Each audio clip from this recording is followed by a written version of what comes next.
After keeping bees with my childhood friend Peter Stone for 2 years, I made $5 million. But he just threw me $100,000 and sent me packing.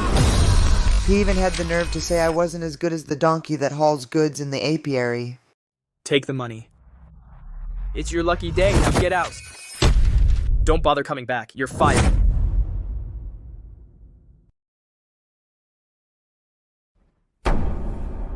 I didn't say a word. I just took the money and went to Pine Ridge where there wasn't a single flower to keep bees. A month or so later, my bees were alive and kicking, producing expensive wild osmanthus honey. Meanwhile, my childhood friend was staring at the ground covered with bees killed by wasps and the empty hives they'd all deserted. He knelt on the ground weeping bitterly.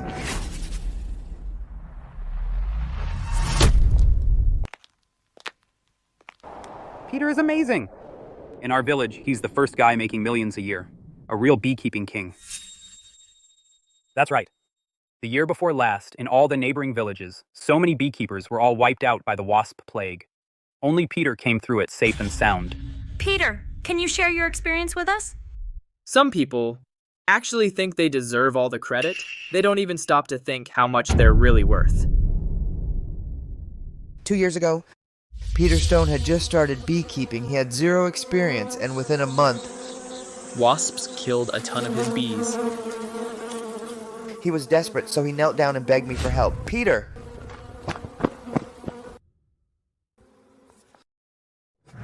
Wayne, I'm begging you, please save me. I'll never forget your great kindness as long as I live.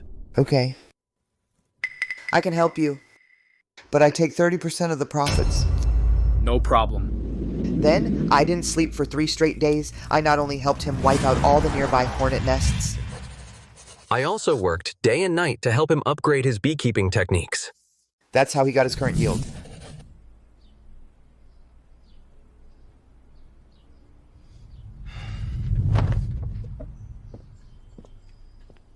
Peter, can I have a word? What's the big secret? No strangers here. Just say it. Last year you said you'd expand the scale, so you held on to my money. But this year you raked in $5 million. You owe me. Pay up. Here's $100,000. Take it and get out. Per our 30% deal, you owe me $1.5 million. How much?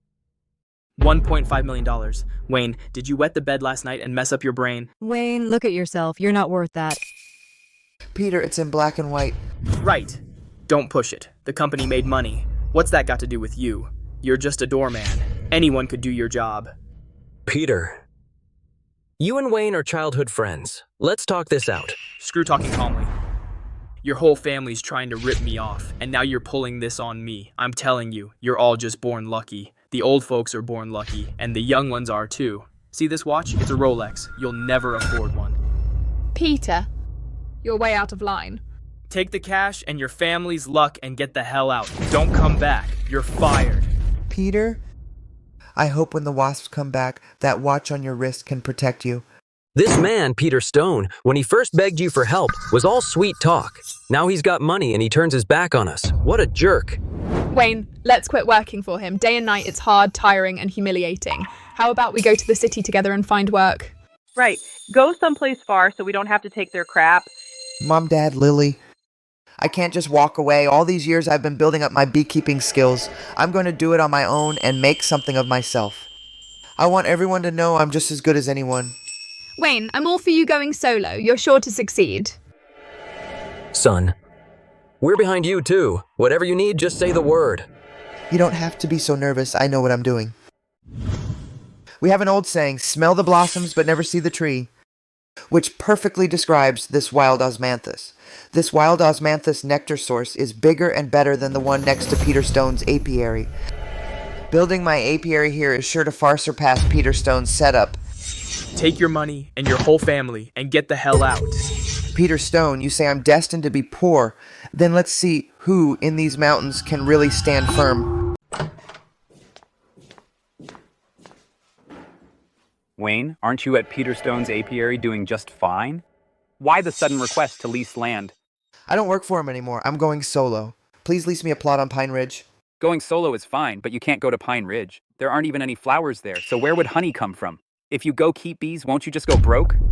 Uncle, don't worry, I have my own ideas. All right, Pine Ridge is all wasteland. I'll charge you $100 an acre per year. Just a token is fine. Sign it.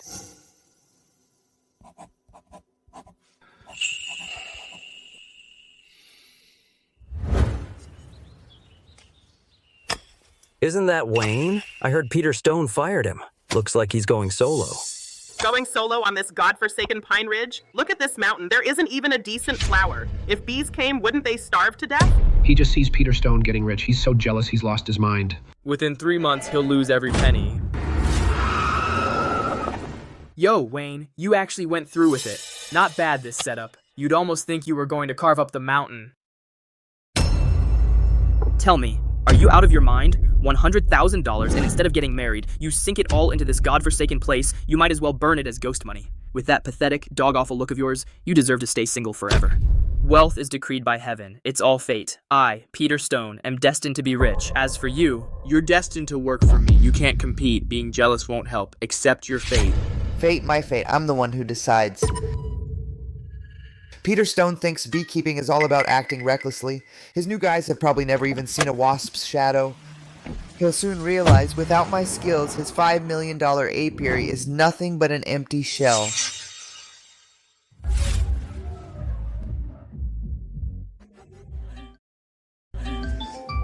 Hey, Wayne, guess where I am? I'm living the good life. What about you?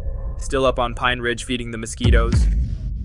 Handsome, Peter said you're good looking. We're recruiting male models right now. You can make a few thousand in tips a night. Want to give it a shot? Better than starving to death in the mountains.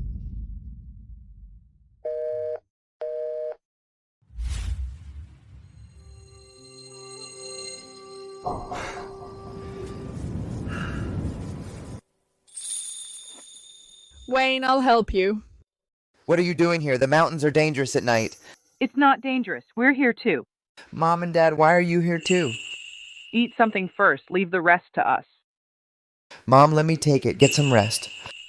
Wayne, you live and learn. From now on, let's stay away from people like Peter Stone. Just chalk these 2 years up to experience. Now that I'm doing it on my own, I feel a lot more settled. It's all my fault. If Wayne wasn't in such a hurry to marry me, he wouldn't have said yes to Peter. Lily, it's not your fault, but I'm a little worried. If your parents find out about this, would they be against you two getting married? Yeah, Lily's parents have always hoped she'd marry someone better off. Before, when they saw me doing well with Peter Stone, they gave in. Now I've been kicked to the curb, and I put my only $100,000 into this barren hill. They're definitely going to have a problem with it. I won't tell them. Even if they dare to object, I'll still fight them to the end. In this life, I'll marry no one but Wayne. Don't be silly. Don't be so negative. In a week, once the first batch of honey comes in, we can get it tested. Once the results come out, we'll know exactly how many beehives to set up. I'll do whatever you say.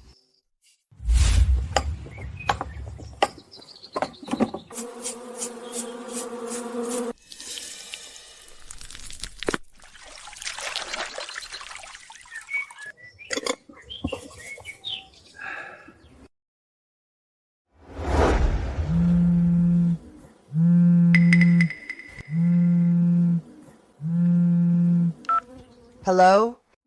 Hello? Is this Mr. Wright? This is the City Food Quality Testing Center. A week ago, you sent us a honey sample. The test results are back. What's the result? Congratulations, Mr. Wright. We conducted a comprehensive test on your honey. It fully meets the strictest Demeter organic certification standards. Demeter's highest certification. Yes, this means your honey now has a pass to the high-end European market. The price will be at least 3 to 5 times higher than domestic organic honey. This is the purest honey our center has tested in all these years. Lily, we made it. Thank heavens. Great, great.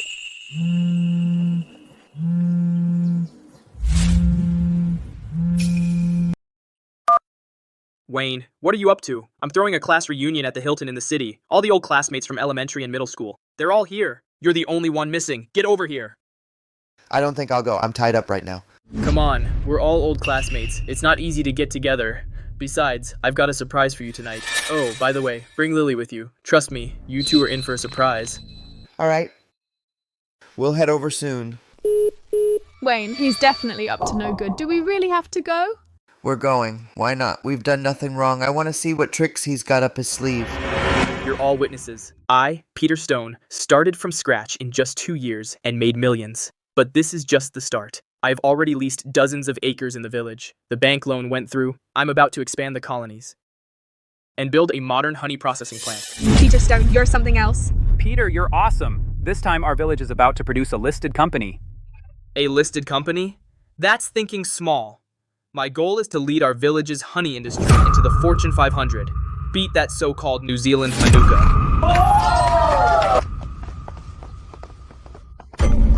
Everyone, look. Of all the classmates here today, the biggest loser has finally arrived. Let's give him a round of applause. Peter, that's not right. Wasn't Wayne working for you before? How come he's the one doing the worst? Yeah, I remember Wayne used to work really hard, and he was quick too. What you don't know is, I'm sentimental about old friendships. I took him along to make money. Over the past 2 years, I gave him $100,000 as a trouble fee to get married. But him? He got jealous that I was making money. He insisted on going to Pine Ridge to keep bees himself.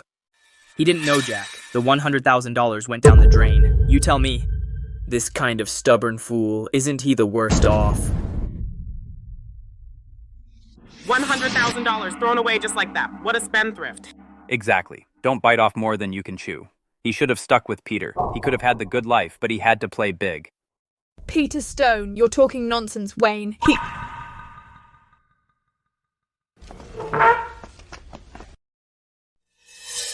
Go ahead, keep up the act.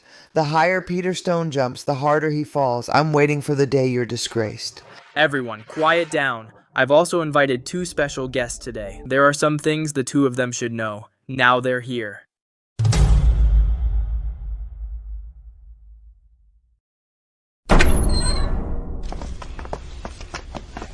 Mom, Dad, what are you doing here? Uncle Frank, Aunt Mary, you 2 finally made it. Please, have a seat. Come, let me introduce you.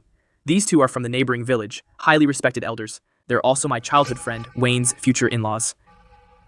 Hello, Uncle Frank, Aunt Mary. Mom, Dad, what's going on? That Peter kid insisted on inviting us, saying he had a surprise. Yeah, it's all young people here. What are we 2 old folks doing here? Aunt Mary, you have no idea. Originally, I really did want to give you 2 a surprise. Last year, I made some money. Wayne was with me for 2 years and worked his tail off, so I gave him $100,000 so he could get the bride price ready and marry Lily. But who'd have thought? Wayne actually took that $100,000 and wasted it all on Pine Ridge, that godforsaken place, to keep bees? Isn't that just screwing Lily over? Wayne, is it true what Peter said? Did you blow all that $100,000 on Pine Ridge? Wayne, didn't you say you were working with Peter and doing just fine? So why did you go off to Pine Ridge? What good honey could that place even make? Uncle Frank, Aunt Mary, actually, everyone in the village knows Wayne's a total fool. I tried to give him good advice, but he wouldn't listen. Exactly, it's all over the village. He thinks he's independent now, going off to Pine Ridge to keep bees. Isn't that just asking for trouble? Wayne's just jealous. He sees Peter's made money and wants to get rich too, but he just blew it all. He's the kind of guy who's all talk and no action, always aiming too high. How could he ever make Lily happy? Uncle Frank, Aunt Mary, please, whatever you do, don't marry your daughter to him. Isn't it obvious you'd be pushing her into a fire pit? Peter, you're slandering him.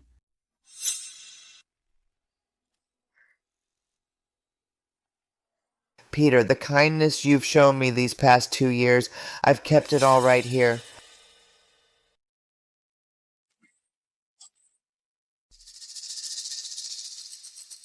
From today on, the bond between us is like this cup. I, Wayne, for the rest of my life, will never have a brother as heartless and ungrateful as you. Wayne? Wait up. He's cut all ties. Him? That clueless punk. He's jealous I'm making money. A fit of jealousy. Just impotent rage. You'll see. Wayne's bees will starve to death eventually. Then he'll definitely come begging on his knees. But even if he begs me, I won't give him another chance. Work for me? Not a chance. Peter's right. With that temper of his, he's bound to lose big. Without Peter guiding him, he's nothing. And he dares to break it off? What has he ever done for Peter? Peter, you've really scaled things up this time. You even took out loans. You sure that's okay? I've heard the wasp plague's been really bad these past 2 years. It's really hurt beekeeping. It might be a catastrophic disaster. Yeah, Wayne used to take care of it. Now he's gone. Nothing's gonna go wrong, right? Wasp plague? That's a load of bull. What does beekeeping depend on? It's heaven. I'm the chosen one. Heaven's favored son. I'm destined to get rich. Wasps, they're nothing. You just wait and see me build this business to the top and break into the Fortune 500. Frank, Aunt Mary, I'm sorry. Sorry you had to go through that with me today. Peter was just spouting nonsense. Actually, Wayne, you don't have to say anything. What kind of man you are, your aunt and I know well. That Peter kid has been a bad seed since he was little. He's full of hot air. His little schemes can't fool these old eyes. That's right, Wayne. We watched you grow up. You're hardworking and down to earth, but you're too headstrong, so you tend to get the short end. We were always standing in the way of your marriage. It wasn't because you were poor. We wanted to see you truly stand on your own. Now, seeing the fire when you smashed that cup, I knew my girl had good taste. Uncle, Aunt, thank you. Thank you for still believing in me. No need to thank us. We'll be family soon enough. But Wayne, this beekeeping business, I know a thing or two about it. If you want to make it big, $100,000 might not be enough. This card has the $50,000 we've saved. It was meant to be Lily's dowry. This, I'm handing it to you now. If the Pine Ridge project needs money, just go ahead and use it. As long as you and Lily pull together, life will surely flourish. You can always make more money. But if you lose your backbone, that's when you're truly finished. Uncle, Aunt, you two keep this money for your retirement. I've already taken care of the money. You really don't need to worry about me. Actually, Peter Stone is only half right.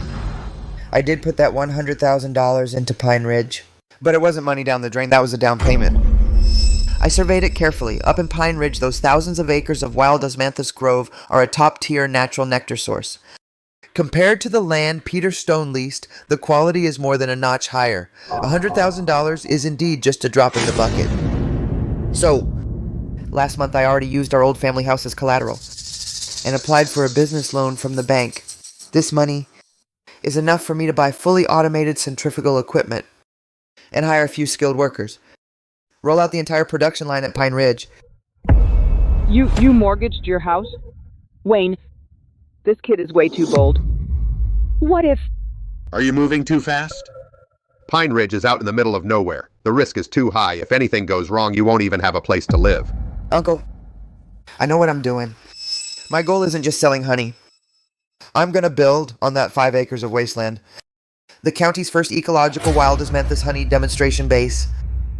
By then, whether it's yield or purity, I can leave Peter Stone in his little workshop in the dust. Dad.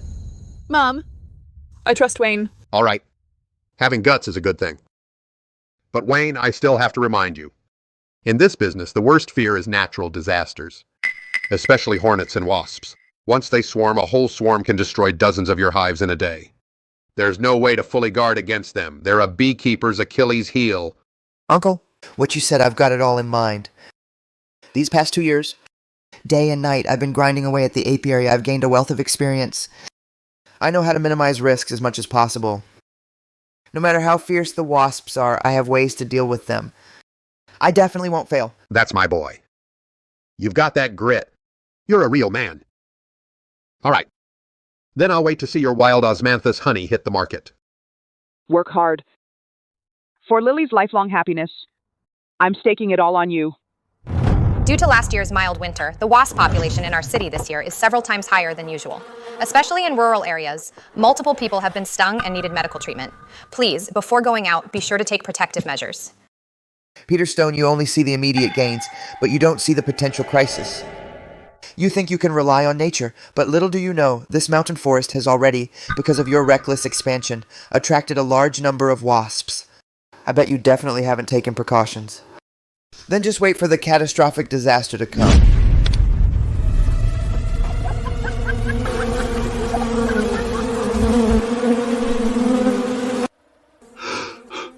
The wasps really are here.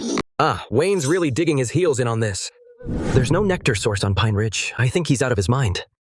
No kidding. This is gonna blow up in his face. If he goes broke, his whole family will go down with him. Wayne, why are you putting yourself through this? Peter's expanding his colonies. It's because he's near the flower fields. He's got abundant nectar sources. He's got the funds. Your side is the middle of nowhere. There's not a flower in sight. Why are you jumping on his bandwagon? You're just throwing your money away. Wayne, listen to us. It's not too late to turn back. While these beehives are still new, just sell them to Peter on the cheap. That's better than losing everything later. Yeah, at least you'd get some money back. Otherwise, you'll have nowhere left to cry. Thanks, Uncle, and everyone for caring. But don't worry, I know exactly what I'm doing. Well, look at you, Wayne. With all this setup, anyone would think you're starting a beekeeping UN. What, trying to take my spot as queen bee? Do you know the saying about heading the wrong way? That's you sweet little fool. You think the more hives you put out, the more you'll make. This idea, for me, Peter Stone, is right. I'm betting my entire fortune on expanding. Because I've got plenty of nectar, but you've got squat, and you still want to make money? That's just a pipe dream. I can see it coming. You're gonna lose so much you won't even have your underwear left. Peter already showed you the way out, but you just won't listen. Sooner or later, you'll go broke and throw yourself in the river. Don't bother worrying about me. Worry about yourselves instead. It's almost time for the wasp infestation season. You haven't forgotten the big disaster 2 years ago, have you? Still bringing up the wasps, huh? Are you never gonna let it go? So I burned a few lousy bees. It was nothing. Are you gonna hold that over me forever? Mr. Stone, we've got a problem. It's a disaster. The bees, they're all dead. All the beehives are done for. What did you say? Say that again. Hey, make yourself clear. What do you mean the bees are all dead? How is that possible? Mr. Stone, please come back now. It's a disaster. It's a sea of dead bees. So many bees are dead. What's wrong with Peter? Karma. It came faster than I expected. What are you waiting for? Get in.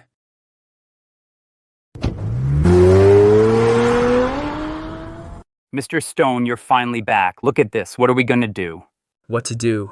I'll handle it. Just this many dead bees. You called me saying they were all dead. Are you jinxing me? Mr. Stone, I was just worried. I've never seen this many die before. Worried? My ass. This isn't even a tenth of a box. I have a big operation. I can take the hit. From now on, for this kind of crap, if you make a fuss, I'll fire you on the spot. What are you all staring at? Get back to work. I told you I'm the chosen one. I'm really lucky. Mom and Dad over at Peter Stone's trouble has already started. It means this year's wasp plague is worse than ever. Starting tomorrow, I won't be staying home. That won't do. It's cold and damp up there. There are mosquitoes and bugs too. How can you stand it alone? Yeah, Wayne. Wasps rest at night. In the daytime, you just keep a close watch. No. Even though wasps are less active at night, they will attack at dawn and dusk. This is my most critical year. I can't afford any slip-ups. Then you must be really careful. Come here. I've made you your favorite scallion pancakes. I boiled some eggs too. Take them while they're hot. Wayne, you just focus on your apiary in the mountains. You don't have to worry about home. At noon and in the evening, your mom and I will take turns bringing you meals. Thank you, Mom and Dad. I'll definitely make this apiary a success. I won't let you down.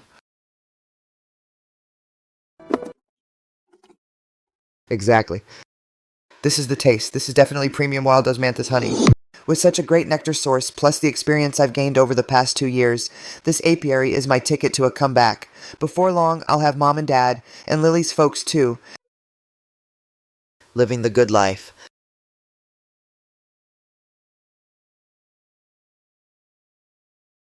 Protective nets, lures, plus lemongrass essential oil. The triple defense is solid. Let's see those wasps try to mess things up now. Peter, I made a list. These nets and treatments on it, they're all things I learned from the old pros. The quality's guaranteed. We can't afford to be careless when it comes to defending against wasps. I'll go buy them in the city myself. That way I can rest easy. Wayne. The stuff on your list isn't cheap, you know. Online prices are only half of yours.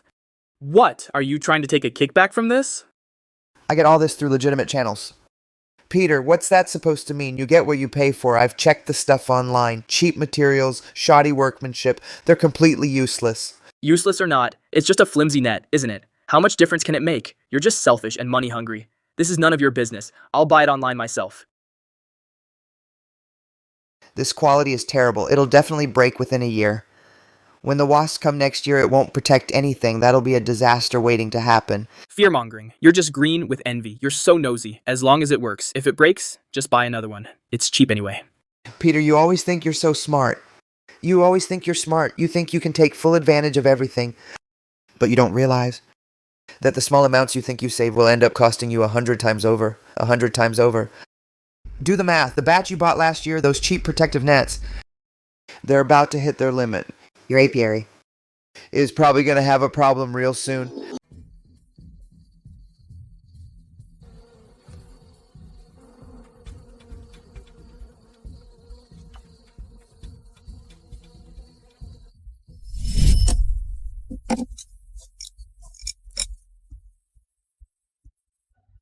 Wayne, are you out of your mind?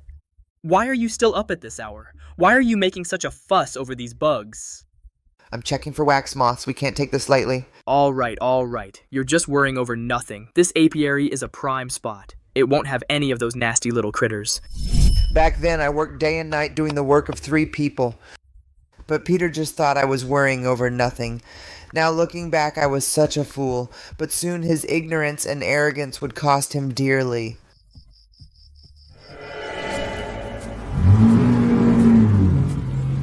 There's a saying, the lucky ones don't have to rush. The unlucky ones run themselves ragged. Does he think all his effort will make a difference? What a joke. If it's not in the cards, all that struggling is pointless. Quit spinning your wheels. For the sake of our childhood friendship, I'll show you a better way. Sell me these junk beehives. I'll give you 30 cents on the dollar. How's that? Pretty sweet, huh? At least I won't let you lose your shirt, right? Hey, what is it? Can't you see I'm busy? Mr. Stone, something terrible happened. A hive of bees has completely escaped. What did you say? The bees are gone. You reap what you sow. Hard work pays off. Beekeeping isn't about luck. It's about careful attention day after day. All you do is fool around. You won't last long. Lose 1 hive today. Tomorrow you might lose 10 until they're all gone. That's nonsense. That's just sour grapes. I have thousands of beehives. So what if 1 hive flies off? It doesn't matter to me at all. You get that? A handsome guy like you will just be feeding the mosquitoes in the mountains forever.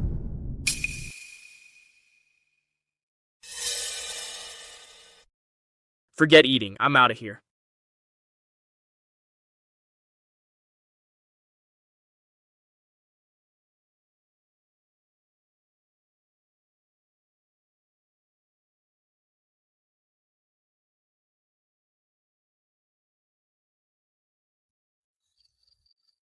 It's getting dark. The mountain road isn't easy to walk. Just call me and I'll come get it. I was worried. Wayne, have you noticed the wasps this year? There are way too many of them. Everywhere. It's scary just looking at them. I almost got stung. You're right. The warm winter caused high wasp survival. Now that breeding season is over, their numbers are several times the norm. There's not enough food to go around, so they've become unusually hungry and aggressive. The next week will be the most dangerous time. Wayne, I'm not going back tonight. I'm staying to help you. I can't let you do that. It's rough up here on the mountain. It's no place for a young woman. It's perfectly fine. 2 heads are better than 1. We can take turns keeping watch. That way you can get some rest. Otherwise, working around the clock by yourself will definitely break you down. It's settled then. Go eat first. I'll take the first watch. You get some sleep. Lily, don't worry. Since I've got the guts to keep bees here, why wouldn't I think about protecting the bees? I've had everything covered from the start. But Peter Stone was raising such a stink before. I just can't shake this bad feeling. All right, enough worrying. He made his own bed. He never listened to a word I said. These past 2 days, I've had the guys sweep the woods for miles around, and we've gone over every inch. The dozen or so wasp nests we found, we wiped them all out. We should be in the clear now. Besides the protective netting and stuff, I've also strictly scheduled the hive opening times to avoid the early morning and dusk when they're at their worst. Long as we stick to the schedule, even if a wasp swarm does fly in, it won't do us all that much damage. Sweetie, go get some shut-eye. I'll go out and have another look around. Hey! Wayne, Uncle, this late at night, why'd you come up the mountain? Wayne, I just couldn't get it off my mind. Since this evening, my heart's been pounding like crazy. I just got a bad feeling about this. Uncle, did you find something? Nah, nothing. But this feeling, it's just like the one I had decades ago, during the major flood disaster. You weren't even born yet. That kind of sky, that stifling heat, it was exactly the same. Uncle, you said decades ago there was a major wasp plague. Yeah, that was 40 years ago. That year was also a warm spring. The wasps went crazy, pouring out of the deep mountains. Overnight, thousands of beehives in the village were chewed down to empty shells. The scariest thing was, the wasps even stormed the village. That day, several folks in our village died. They got stung so bad their bodies turned black. Uncle, since it's so dangerous, you'd better get down the mountain now. I also have to get Lily to leave. Nobody should stay here, but I'm not leaving. I didn't just come to warn you, but I've got something important. There's $60,000 in here. It's the retirement savings your Aunt Mary and I put together over the years. I know you mortgaged the old house. You must be strapped for cash. Uncle, no way. I can't take this money. I've got it all covered. Nothing's gonna happen. Don't be stubborn with me. What if? What if a wasp outbreak really hits tomorrow? You'll have to seal up the hives. Then you'll need tons of reflective film, sunshades, and special feed. That all costs money. This $60,000 is my safety net for you. We can't let guys like Peter Stone laugh at your expense. Of course, if worst comes to worst, safety first. As long as we're alive, we'll bounce back. Here, take it. Don't worry, Uncle. I, Wayne, swear to God, I'll make sure Lily has a good life. I'll take good care of you two. It's already 6. The wasps are most active and have been for half an hour. Uncle, looks like we dodged it. Wasp swarms are extremely sensitive to sweetness, if there are any. A large hive nearby. We'd definitely be the first ones they'd hit. Still no sign of them, so clearing the hives earlier did the trick. That's good, that's good. Uncle, you and Lily stay here. If anything happens, get into the shack and seal the doors and windows tight. I want to go check on Peter. The wasp swarms didn't come here. Most of them probably went to their place. Be careful. Clouds? No, that's a wasp swarm. Sure enough, the wasps have swarmed. They're headed straight for Peter Stone's apiary. The size of the wasp swarms is about what I figured, and the apiary's defenses are just as I thought. They might as well not exist.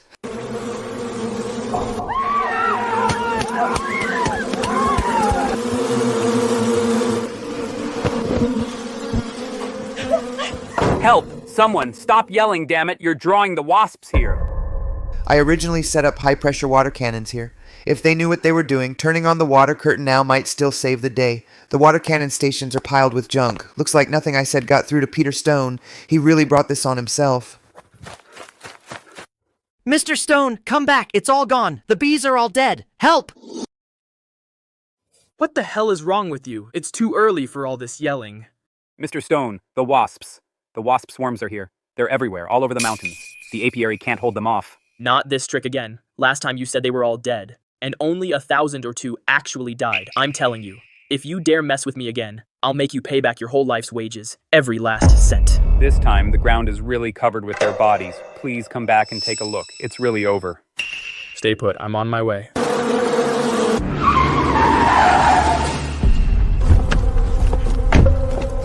So Peter Stone finally showed up?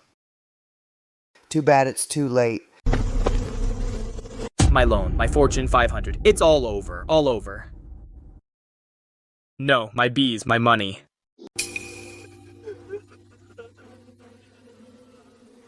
See, that's karma. The other day he was driving that crappy sports car tearing through the village. He almost hit my kid. Tell me about it. Made a few lousy bucks. He got so full of himself. He looked down on everyone. Now look, even God couldn't take it. Serves him right. Every cent of his money was earned by Wayne, but he kicked him to the curb. Now he's speechless, huh?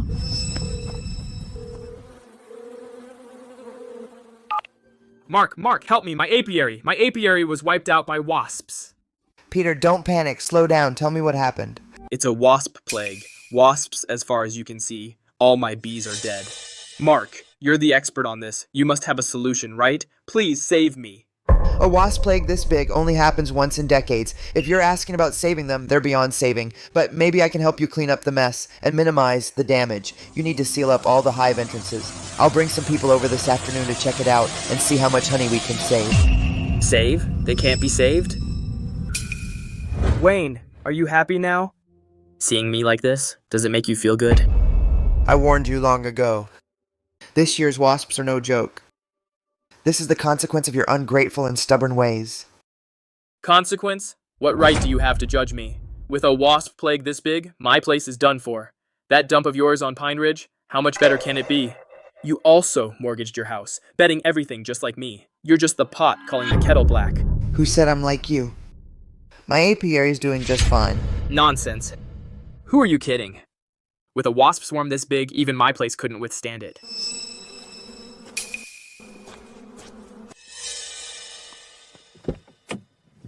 Fine, I'll see for myself how great yours is.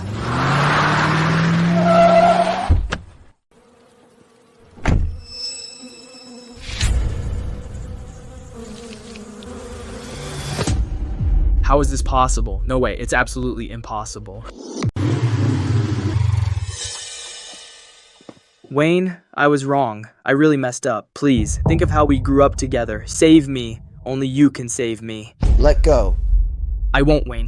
I know you can find a way. Last time, with those huge wasps, you handled it. You can do it this time, too. Last time, the wasp problem was minor. There was still time to fix it.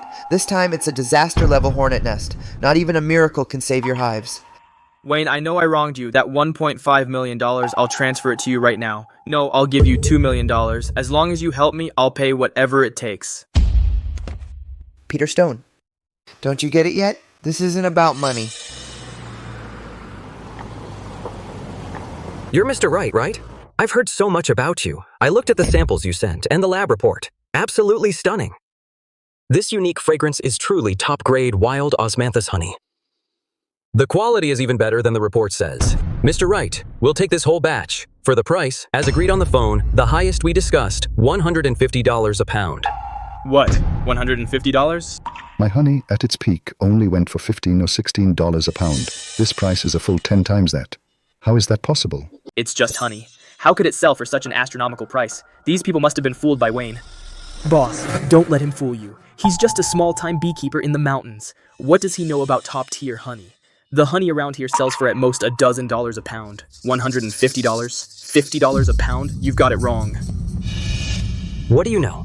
We've been in this business for 20 years. We've seen every kind of honey. Mr. Wright's wild osmanthus honey is the best domestic honey I've ever seen, bar none. You're calling him a fraud? I think you're the ignorant fool. Wayne, tell me what the hell is going on here. How come your honey can sell for so much? I don't owe you an explanation. Boss, I'm begging you. Just tell me. I really can't figure it out. All right, let me educate you. First of all, Mr. Wright's honey is all natural, wild osmanthus honey. The nectar plants themselves are rare. Second, its breeding methods are completely natural. No human intervention. It's really organic honey. Most importantly, his honey has passed the EU's most stringent Demeter Organic certification. What the heck is Demeter Organic certification? You don't even know that? This means Mr. Wright's honey can be exported directly to Europe, sold to the pickiest customers. $150 a pound, and that's just our purchasing price. Once it's shipped abroad, the price will at least double. If I'd kept my profit-sharing promise then, this priceless wild osmanthus honey, wouldn't I have had a share of it too? Mr. Wright, this first batch of honey, we'll take it all. Also, I hope we can sign a long-term contract. From now on, everything you produce here, all the wild osmanthus honey, we'll take it all. Great working with you.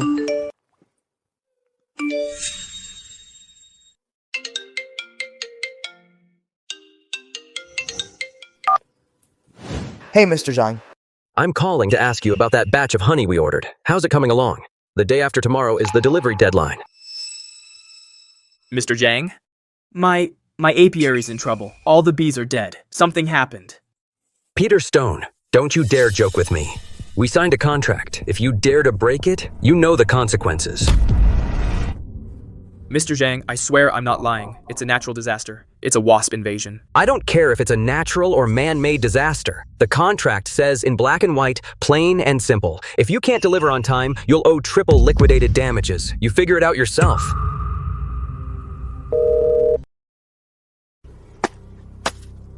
Triple liquidated damages. It's over. It's all over.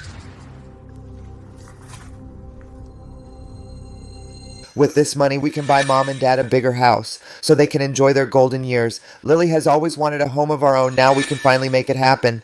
And Uncle Frank and Aunt Mary, we've got to repay them well. Wayne, what are you doing?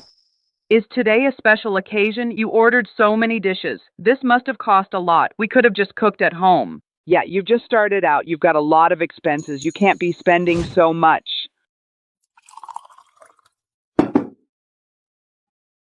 Dad, Mom, Uncle, Aunt, don't worry, just eat. Today's a good day, worth celebrating. Wayne, is it about the apiary? Any good news? See for yourselves. Ones, tens, hundreds, thousands, tens of thousands. This is $2 million. Oh my goodness. Wayne, is this real? Yeah, today we sold the first batch of honey. This is the deposit. Our good days are coming. Hey, Mr. Smith, aren't you the one who claims to be the best beekeeper in the county? Come on, help me figure something out. My thousands of beehives are gone just like that. Peter, I heard about your situation. This is a natural disaster. It's beyond saving. Like I said, if you can save some honey, that's a silver lining. Hello, Mr. Jones. Those bees from my hives, the ones that flew away, is there any chance of getting them back? I'll pay more. I'll pay top dollar. Get them back? Are you out of your mind, Peter? Once bees leave the hive, you think you can get them back? Dream on. It's all over. The liquidated damages are triple. I'll lose everything I earned and then some. Son, why don't you buy some honey from someone and use it for the delivery? Right. Hello, Joe? This is Peter. Can you spare me some honey? We can talk about the price. What? Sold out? Bullshit. Just last week I heard you say your warehouse was full. Peter, why don't we go ask Wayne for help? Doesn't he keep bees too? Let's swallow our pride, pay a bit more, and buy his honey to tide us over. Wayne's honey is now going through the most high-end export channels, $150 a pound, and that's the pre-sale price people are scrambling for. We can't afford that at all. Chloe, where are you going? I'm leaving, of course. Leave? Where to? I'm already stressed as it is. Don't make it worse. Peter Stone, are you still not getting it? Your apiary is gone. The bees are all dead. You're bankrupt. Why would I stay with you? To starve? What did you say? When I had money, you were always Peter this, Peter that, day after day. I bought you bags and a car, and now you just leave? You ungrateful woman? Ungrateful? Peter Stone, that word from your mouth, doesn't it make you sick? How did Wayne help you back then? And how did you treat him? When you kicked him to the curb, why didn't ungrateful cross your mind then? You're just good for nothing. You got rich thanks to Wayne, and now you've forgotten who you are. Now karma's caught up with you. Serves you right. You think I was into you back then? I was just after your money. Now you're broke. In my eyes, you're worse than a villain. Chloe, stop right there. You dare leave?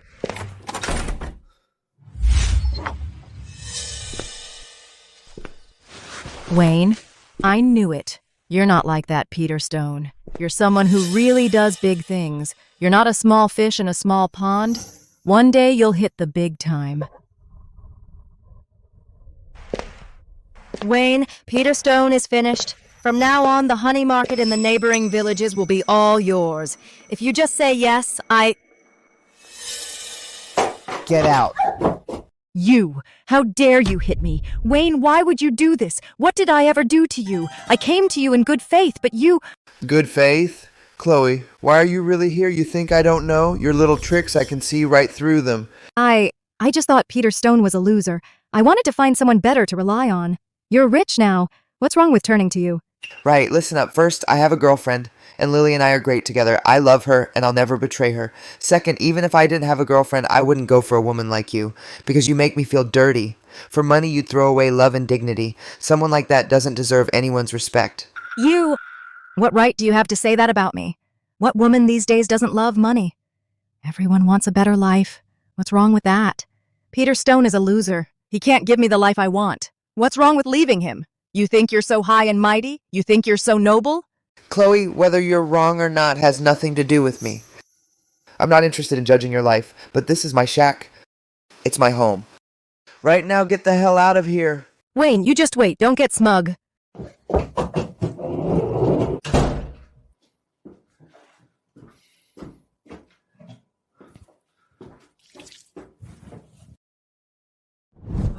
Finally, we managed to bring in honey from elsewhere. We delivered just in time. So we didn't have to pay any penalty. But after all that trouble, even the money to buy new bees is completely gone. Peter, how much money do you have on you? How about we sell that sports car? We can scrape together some money, buy another batch of bees, and start over. Mom, I already sold the car. Even if we buy bees now, we'd have to start from scratch. I don't have much confidence. Ugh. Excuse me, is this Mr. Stone's apiary? I'm Peter Stone. What do you want? Mr. Stone, I'm Henry. I'm an entomologist. I specialize in bee behavior and migration patterns. I heard that your apiary was hit by a wasp plague. The bee losses were severe, but I think there's still a chance to recover. What do you mean, a chance to recover? Are you saying you can help me find those bees that flew away? Exactly. In my experience, after bees are attacked, some will choose to die on the spot. But others, acting on pure survival instinct, led by the queen or an experienced drone, will migrate together to a new, safe location. As long as we find their migration route and use some high-tech equipment, we have a chance to bring them back. Really? You can actually help me get them back? Of course. I have a professional team with extensive experience and state-of-the-art equipment. As long as you trust me, I promise I can bring your apiary back to life. That's great, Dr. Henry. You're a lifesaver. Please, come in. Dr. Henry, you say you're an entomologist, and you have a professional team. Look, can you show us some proof? After all, I can't afford to lose again.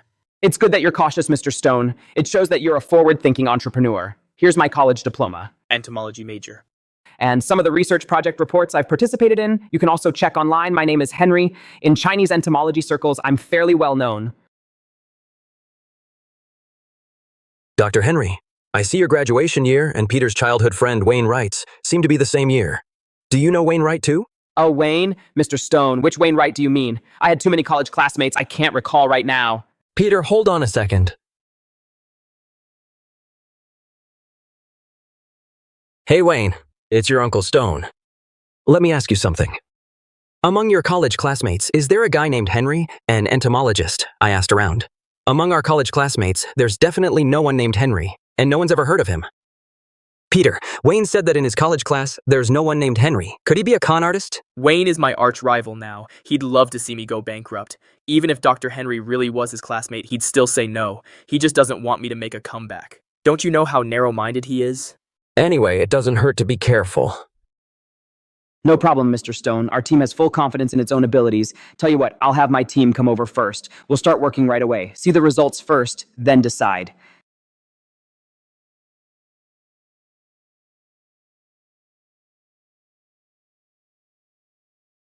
Mr. Henry, we've found something. Abnormally strong energy fluctuations. Initial assessment, it's a large bee gathering spot. Where? Hurry, take me there. Let's go! These are really my bees. Great. Dr. Henry, you're incredible. Mr. Stone, take a look. This is our self-developed bee trajectory tracker.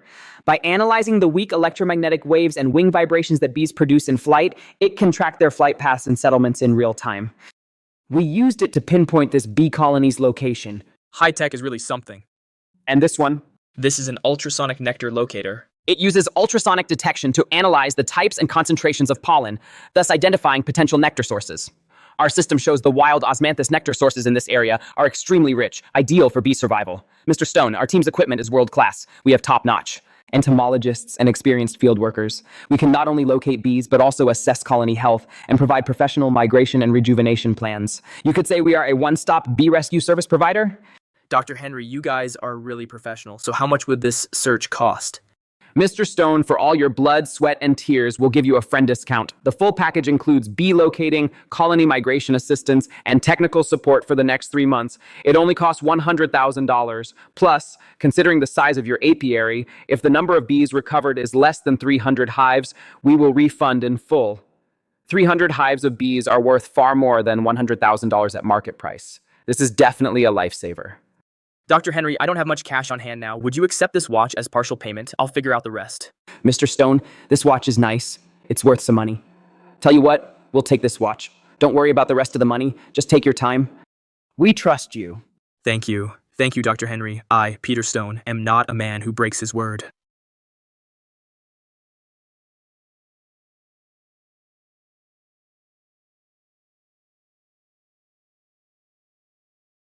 In just a few days, I actually got dozens of beehives back. This time, I've met some real angels. You all saw that, right? What natural or man-made disasters? What catastrophes? For me, Peter Stone, they're nothing. I brought in top entomologists and high-tech equipment. Within days, they recovered dozens of beehives. Wow, Peter, you're something else. I thought this time you were a goner. Yeah, that Dr. Henry seems like a real educated guy. He really knows his stuff. Of course, my eye for these things is second to none. Unlike some people who are narrow-minded and can't stand my success, Wayne doesn't seem like that kind of guy. Why not? All he cares about now is money. He thinks if I go under, he'll be top dog. Dream on. I'm Peter Stone, and I'm destined for greatness. Wayne, listen to what Peter said. He's way out of line. He even said you were narrow-minded and malicious. Let him talk. Wayne, aren't you even mad? He's dragging your name through the mud. What's there to be angry about? If a dog bites you, are you going to bite it back? That Henry is no expert at all. Since Peter wants to jump into the fire, let him. Some lessons are only learned the hard way, I bet. The bees he recovered were probably set up by that team beforehand. So that's it. Mr. Stone, I found something new. I need to tell you right away. It's about your apiary, the truth behind the huge losses this time. The truth? Dr. Henry, what do you mean by that? Could this wasp plague be hiding something?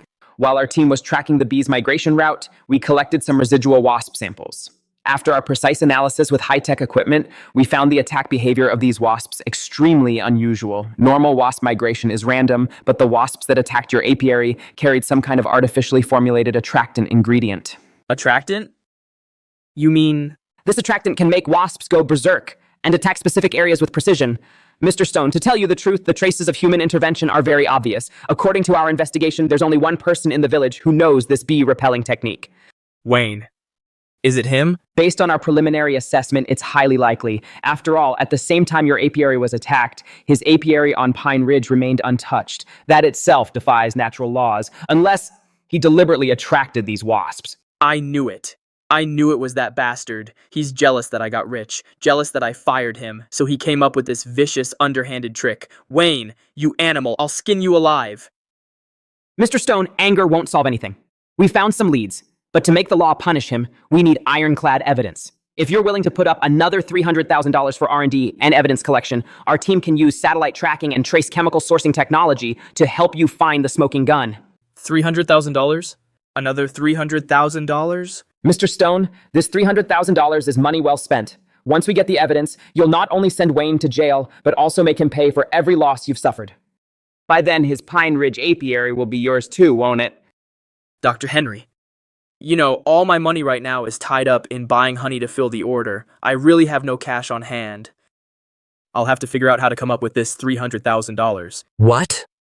You sold the SUV to Sue Wayne? That's right, Dad. That scumbag Wayne has ruined our family. Now Dr. Henry can help us find the evidence. Once we take Wayne down, we'll not only make back what we lost, but also make him pay until he's broke. But that Wayne boy, could he really do something like that? Mom, you're still sticking up for him. Dr. Henry is a real PhD. He has high-tech equipment. How could high-tech lie? The evidence is right in front of you. You want to watch me go completely bankrupt, don't you? Once I get back what's ours, I'll buy you a Rolls Royce.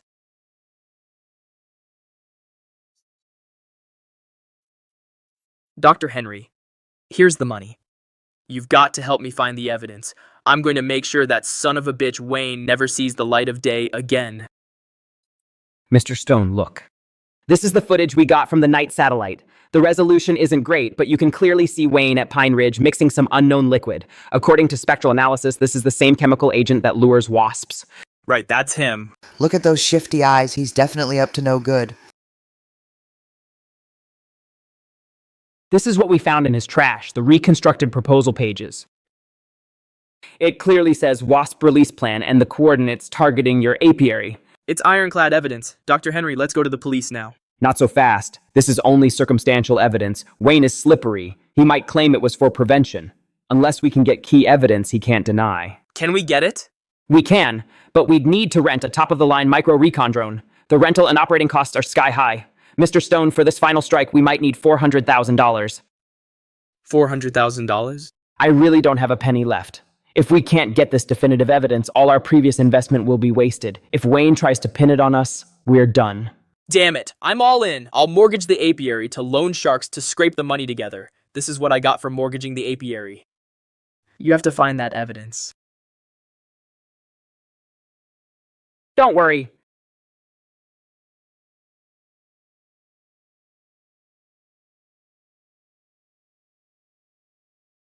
Got it. Finally got it. Wayne, this time you're dead. Let's go, Dr. Henry. Come with me to the police station. I'm going to make him rot in jail. Easy, Mr. Stone. Calling the police can land him in jail, but the legal process is a hassle. The settlement money you'd get might take 3 to 5 years to arrive. And what if he hires a good lawyer and finds a loophole? So what are you suggesting? I suggest you go talk to Wayne in private first. Take the evidence and go see him. Threaten him into handing over Pine Ridge Apiary's ownership to you, and pay you a hefty compensation. If he doesn't accept, Then you call the police. Right. If he can give me that wild as Manthus Grove on Pine Ridge, plus his a few $1,000,000 in savings, I'll not only break even, but make a fortune. Dr. Henry, you're my mastermind. you're too kind. Mr. Stone, go handle your business. I'll take the team and check the woods again, and try to find the remaining over 200 beehives for you too. All right, once I get the Pine Ridge Apiary, you'll be handsomely rewarded. Wayne, your good days are over. Peter, what's wrong with you now? Peter, you're not welcome here. Please leave. Leave? Pretty soon, you'll be the ones out of here. Wayne, I never thought you'd be so heartless. To steal my business, you actually dared to artificially induce wasp nests to attack my apiary. Artificially inducing wasps? Peter, have you been watching sci-fi too much? Or did those experts you hired brainwash you? Stubborn to the bitter end. You think no one knows what you did? High tech doesn't forget. Look who this is. Is this you? Releasing wasps here. And these pieces of evidence. Proposal, chemical formula. Peter, look at what's in this video. The protective suits. Those are the ones you bought last year, the defective leftovers. Mine are all premium protective suits. You wrote Project H as H2O. That's water, not poison. Quit your excuses. That's you. Wayne, let me tell you something. If you want to settle privately, then pay up $5 million and transfer this apiary to me. Otherwise, you'll be waiting to rot in jail. Peter, I thought you were just stupid. I never thought you were dumb enough to be beyond saving. If you call the police now, you might still catch those con artists. But if you keep threatening me like this, what, you gonna hit me? The evidence is right here in my hands. You're dead. You're dead meat. Wayne, don't give me that calm act. You think pointing out 2 misspelled chemical terms will get you off the hook? Let me tell you, I've got key evidence from Dr. Henry's team tracked by satellite. I'd recognize you even if you were ashes, not a cent less than $5 million. Otherwise, this video goes straight to the police station. You'll rot in there for the rest of your life. Peter, do you think that as long as there's someone in the video who looks like me? What do you mean? The law will believe you? Look carefully. At the edges of this video, the light refraction is completely unnatural. This is a deepfake video combined with post-production editing. This kind of technology is all over the internet now. All it takes is a few photos of me and a model with a similar build to get this effect. Henry and his crew are not experts at all. They're a bunch of con artists who specialize in scams. Bullshit. You're just trying to deny it. Dr. Henry's a PhD. He has precision instruments. Wayne, I'm telling you, don't think that just because you won't admit it, it never happened. That's enough, Peter. Since you won't give up until you see proof, I'll show you what real evidence looks like. My apiary is on Pine Ridge, but to keep thieves away, at every entrance and high point, I've installed HD infrared cameras. The video uploads to the cloud in real time. No one can tamper with it. See for yourself. The timestamp on the video is 3 a.m. on the 14th of this month. At that time, I was patrolling the mountain. My cameras cover every angle. From where I was to where you were, it takes at least half an hour on foot. Unless I can teleport, how could I possibly be in 2 places at once? That's impossible. Dr. Henry said it's from a satellite. A satellite can spot smoke from your chimney, but it can't get this angle of the so-called crime footage. Peter, you've been scammed. $400,000. And that car... It's all fake. No, Wayne. You've got to be lying to me. This surveillance video, you had someone fake this too, right? You knew all along I was going to sue you, so you set it up in advance, a fake video to fool me.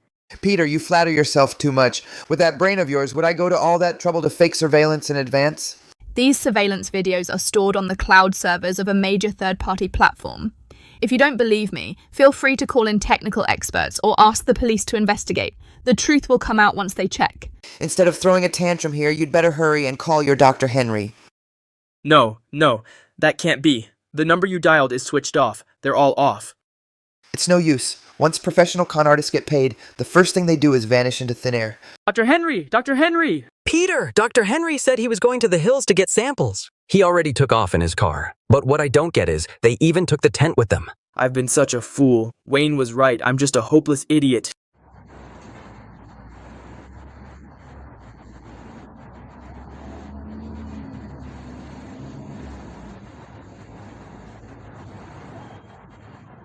We can make it too.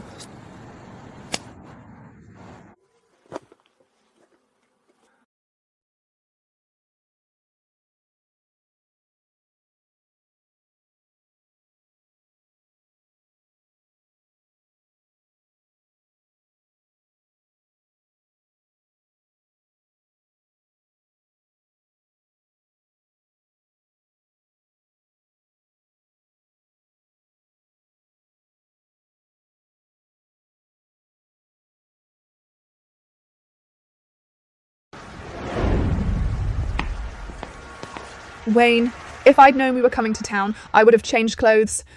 I've been meaning to buy you a house, but the moment the money hit my hands, I just couldn't help myself.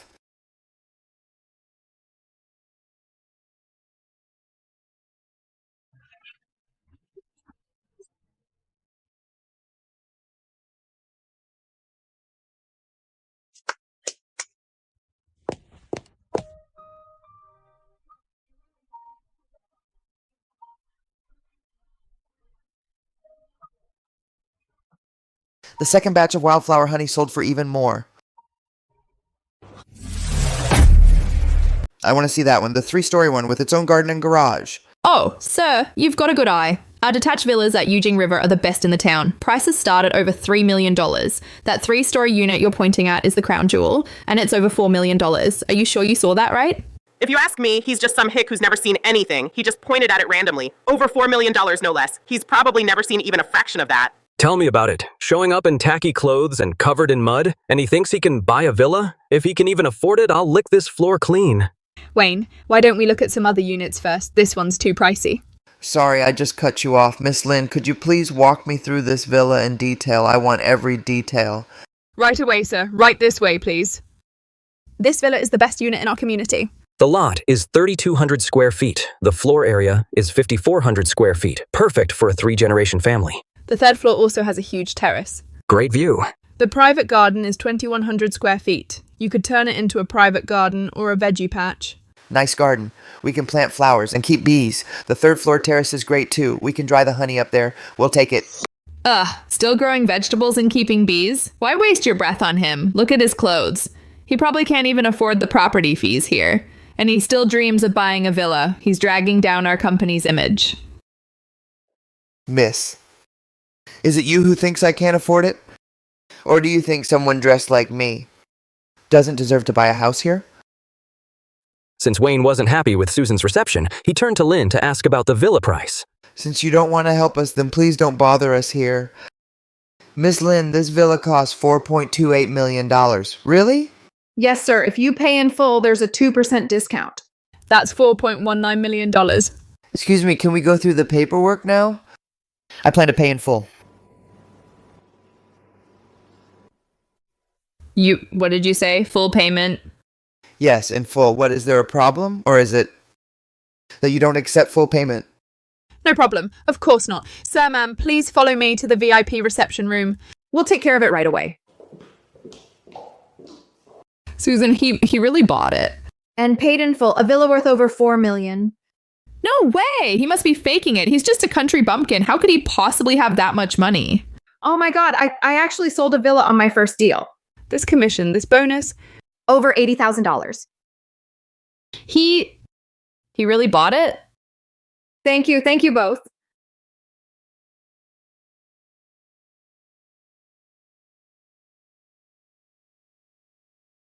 Wayne, is this really our home? Am I dreaming?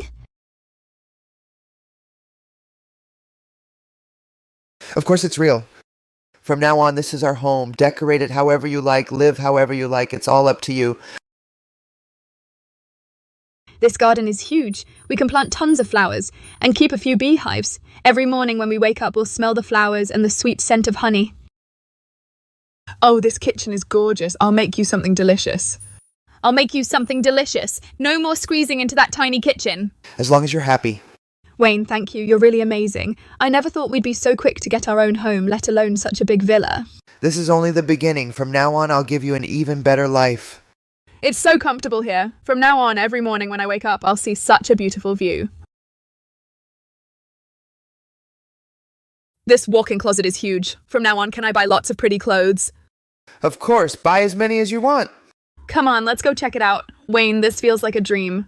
I really wish Mom and Dad and the folks could come see it too. Tomorrow I'll bring them all over so they can enjoy it too.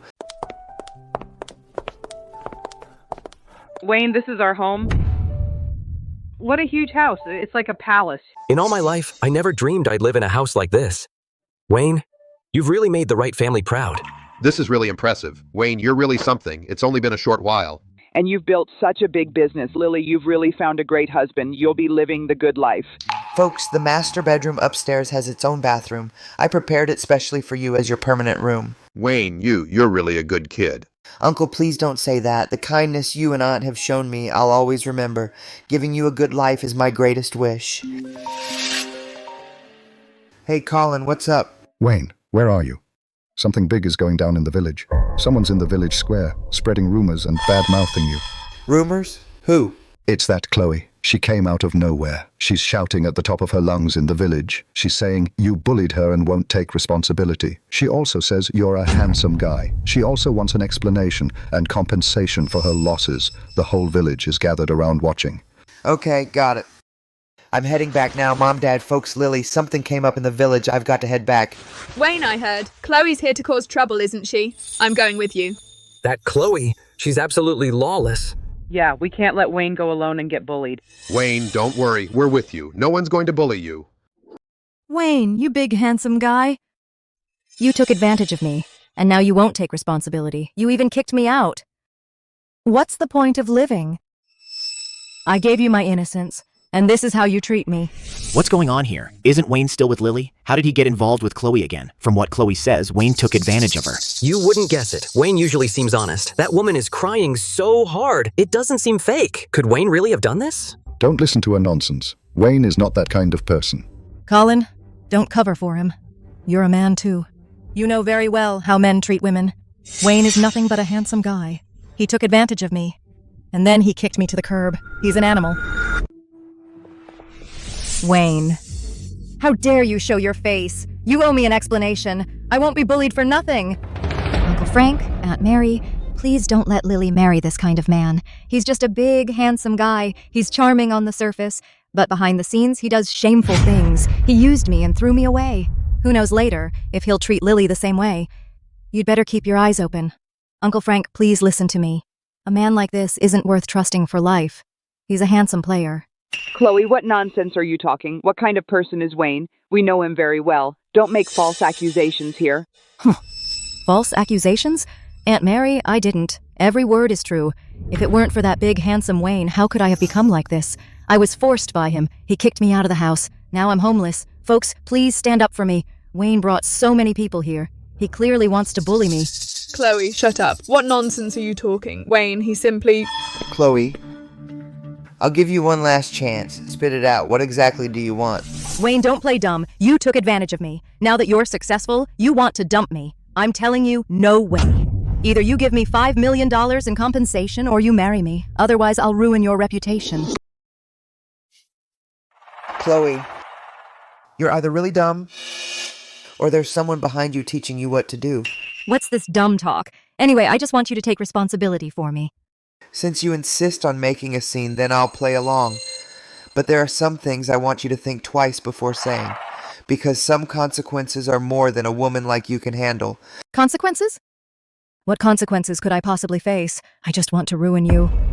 Let's see what you, Wayne, can do to me. You're rich now, living in a big villa. But don't forget, you're just a country bumpkin. I, Chloe, am not to be messed with. If you don't give me an explanation, I promise you'll regret it for the rest of your life. You with your pretty face, do you have any shame at all? Shame?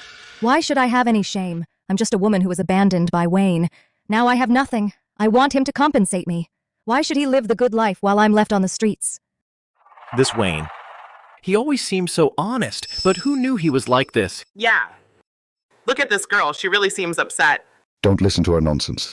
Chloe and Peter used to be a couple. Wayne never even... Shut up, Colin. You're Wayne's friend. You're in cahoots with him. You men are all jerks. Chloe, I'm warning you one last time. If you keep making a scene and spouting nonsense, I'll make you pay a heavy price for what you've done. Price? You think I'm scared? Today I'm going to blow this up. I'll let the whole village know what kind of man you are, Wayne. You want to get married, don't you? But I won't let you. You want a good life, right? But I'll make your life hell. Wayne? Just you wait. I have dirt on you. If you don't give me an explanation, I'll make it public. I'll make sure you can never hold your head up again. Dirt? What could you possibly have on me? Chloe, I advise you not to play with fire. You think I don't have any? You think I'm just all talk? Let me tell you, I have plenty of evidence right here that can completely ruin you, Wayne. It's up to you whether you want to keep your reputation or hold on to your so-called wealth and family. Folks, quiet down. Let me say one thing. I, Frank, have lived in this village most of my life. I still have a good eye for people. As for his character, I, Frank, stake my reputation on it. He'd never do something so utterly heartless. That's right. Wayne and our Lily have been childhood sweethearts. They've always been very close. Chloe, you used to run with Peter Stone. The whole village knows it. Now Peter Stone's gone bankrupt. You come here to blackmail Wayne. Do you think we're senile? Chloe, you can drop the act now. No matter what lies you come up with, I won't doubt him, Wayne. These tricks of yours will only make us think even less of you. I wasn't trying to get the Lynn family to call off the wedding. I just wanted to put a little pressure on Wayne. I didn't expect this Lynn family to be so protective of Wayne. But I've probably achieved my goal already. Wayne, the whole village is laughing at your expense right now. If you just nod now, give me $3 million. No, $2 million will do. I'll publicly announce that I misremembered, that I was crazy and falsely accused you. So you can smoothly marry Lily and bring her into that big villa. Otherwise, I really do have evidence. Once I show it, it won't just be a ruined reputation. Will Lily even still marry you then? How will Frank ever show his face again? Think it over yourself. Chloe, you said you wanted to help me clear my name. And you still want $5 million? What are you talking about? I'm Wayne Wright, and I walk the straight and narrow. My conscience is clear. I've sweated plenty on this Pine Ridge. Every penny I've earned is clean as a whistle. My relationship with Lily is beyond reproach. You keep claiming you have evidence, then in front of the whole village. Bring it out. Let everyone see it. What exactly have you cooked up? If I so much as frown, I'm not Wayne Wright. Fine, Wayne. You made me do this. Since you want to drag Lily's family into disgrace, then I'll give you exactly that. Everyone, take a good look. This so-called beekeeping king, what's he really like behind closed doors?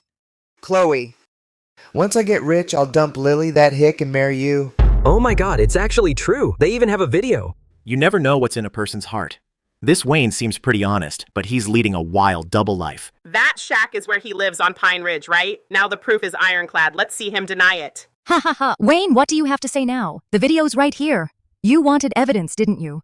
I'll give you an eyeful. People like you should... Chloe, for money you actually dared to stoop so low. Since you're asking for it, then don't blame me if I make sure you never recover.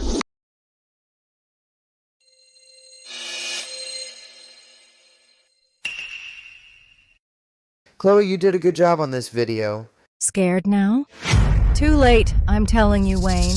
Today, if you don't give me a good explanation, this video will go viral. By then, you, the beekeeping king, will become a public enemy.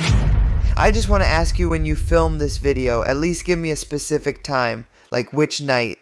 Oh, of course it's real. It was last Wednesday, right? Last Wednesday night at 9. You tricked me into the shack on Pine Ridge, and then you did that to me. Last Wednesday night at 9. Good, I'll remember that. Colin, please run to my car, grab my laptop and the portable projector. Sure. Wayne cut the act. Do you think stalling will help? Folks, all around my apiary, including every road to Pine Ridge, I've installed round-the-clock HD infrared cameras. All the footage is uploaded to the cloud server in real time. No one can tamper with it. So let's all check out last Wednesday night at 9 and see what I was doing.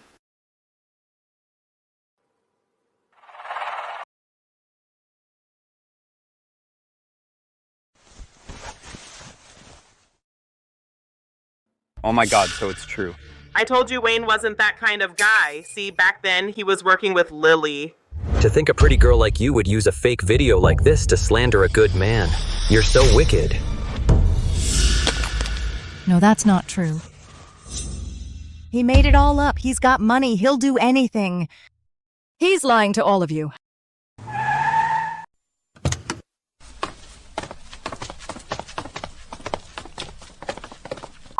We got a report from Mr. Wright saying he was being extorted. Chloe. We've used technical means to track down your chat logs of hiring hackers to create fake videos. and the transfer receipts. Chloe, you're suspected of defamation and attempted extortion. The evidence is solid. Please come with us to the police station for questioning. You brought this on yourself. I hope you reflect on your actions in there. The city police recently cracked a case involving the use of AI to create fake videos for extortion. The suspect, Chloe, has been taken into custody. Miss. You're a useless, troublemaking miss. Peter, it's already come to this. Just stop thinking about it. Let's start over. Start over? With what? The house is gone. The car is gone. And the apiary's mortgaged to loan sharks, and now my name's Mud. Did you hear? Wayne made a fortune again. His wild osmanthus honey is now booked solid through next year. You bet. He's a big boss now. He bought a multi-million-dollar villa. He really makes our village proud. If you ask me, Wayne's a good kid at heart. Unlike some people, they make a little money and forget who they are. Now look where they ended up. Serves them right. But then again, that section of Pine Ridge where Wayne keeps bees is technically our village's collective property, right? Mom and Dad, I'm heading out. Peter, what are you going to do? Don't do anything stupid. Don't worry, Mom. This time, I'm going to get justice for the whole village. Well, if it isn't Peter. What brings you here? Come to hang out with us poor folks? You guys must be kidding. I'm here today to tell you all something big. Something that affects every one of our wallets. Guys, have you ever wondered how come Wayne's getting so rich? Just because of those lousy beehives of his? No way. He's relying on our village's wild osmanthus grove on Pine Ridge. That mountain and those trees are all our village's collective property, handed down from our ancestors. Why should that Wayne get to hog it all and rake in a fortune? He lives in a villa and drives a luxury car while we're stuck here starving. Is that fair? Peter? You kind of have a point there. It's more than just a point.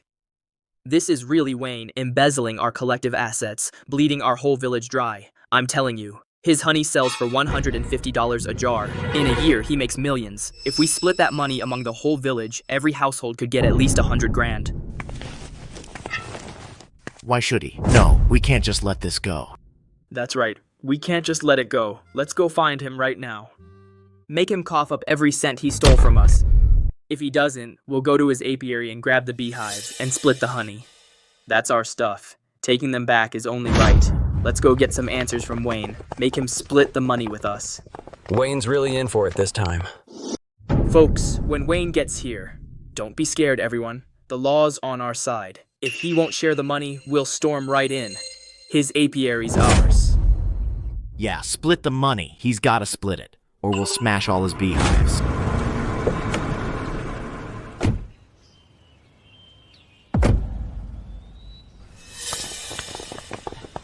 Wayne, you thief! Embezzling collective assets! Peter, what tricks are you up to now? Tricks? I'm standing up for the people. You've been using Pine Ridge's wild osmanthus to get rich. You've made millions. Why won't you share it with the folks? That mountain's everyone's, not just yours. Today, you either hand over the profits and split them with every family, or you get the hell off Pine Ridge. This apiary belongs to the whole village. Peter? I leased Pine Ridge from the village committee with a proper contract. It's in black and white, protected by law. What you're doing now is gathering a mob. That's illegal. Ha ha ha ha. A contract, huh? Don't scare us with that scrap of paper. We villagers won't stand for it. That contract of yours is just a scrap of paper. Today, if you don't meet our demands, nobody's getting through here. What's going on here? All gathered here trying to start a riot. Director Smith, perfect timing. We were just about to ask you to judge this. Wayne has taken over the village's wild osmanthus grove and gotten rich all by himself.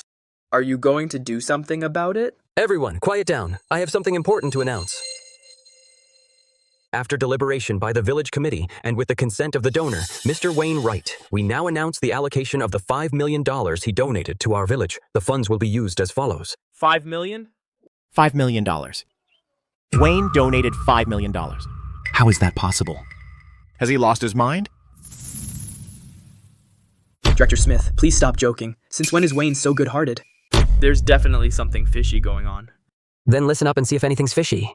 First, $2 million to rebuild our village elementary school, so the kids don't have to go to town for school. Second, $2 million for setting up a village clinic equipped with professional medical equipment and medicine. Third, $1 million as a pension fund for the village, specifically to care for the elderly who live alone. That boy Wayne. Is something else? Our village school's falling apart. The kids, rain or shine, have to go all the way to town. Now that's great. This is what our village needs, a fine young man who made it out and never forgot his roots. Makes us ashamed we came to stir up trouble just now. Such a disgrace. I won't cause trouble anymore. Wayne is a good man. I shouldn't have let him egg me on. Don't let him fool you. He's just buying people's loyalty. He made millions. He only gave 5 million? No, wait. He made over 10 million. Peter, that's enough. Regarding Wayne's donation, the village committee oversaw the whole thing. Every penny goes where it's needed most. If you keep causing trouble here, don't blame me for being rude. I've decided to return to the village and start a business. Wayne, when did you decide this? Why didn't you tell me? I've been planning this for a long time. Our village raised me. Now that I have the ability, I should give back. Good son. Dad's proud of you. You did the right thing. I support you too. Wayne, we were fools just now. Fooled by that scoundrel Peter. Please be generous. Don't hold it against us. Wayne, from now on, if anything happens at your apiary, just say the word. We'll work for you for free. That's right, that's right. If anyone dares to touch your apiary, we'll be the first to stop them. You bunch of sheep. Just now you were all set to destroy his apiary, and now you— Shut up. You still talking? If it weren't for your stirring things up, would we have come to make trouble? You just hate seeing Wayne succeed. That's right. People like you deserve to go hungry. Ending up like this is all your own doing. Peter, you incited the villagers to riot. This isn't over. I'm going to report this to the town. You'll get what's coming to you. Wayne. Well done. Wayne. You're the pride of our village, woohoo! Folks, the reason I, Wayne, am where I am today is all because of your support. I'll keep working hard so we can all get rich together. Wayne, you really are someone I can trust with my life. Peter, stop messing around. Get a proper job. Accept your fate. Why should I accept my fate? Why does Wayne Wright get all the glory, while I have to live like a dog? Wayne Wright made it on his own merit. What about you? All you think about is crooked schemes. Skills? What are his skills, anyway? It's just beekeeping. I can do that, too. Right. Beekeeping. I can keep bees, too.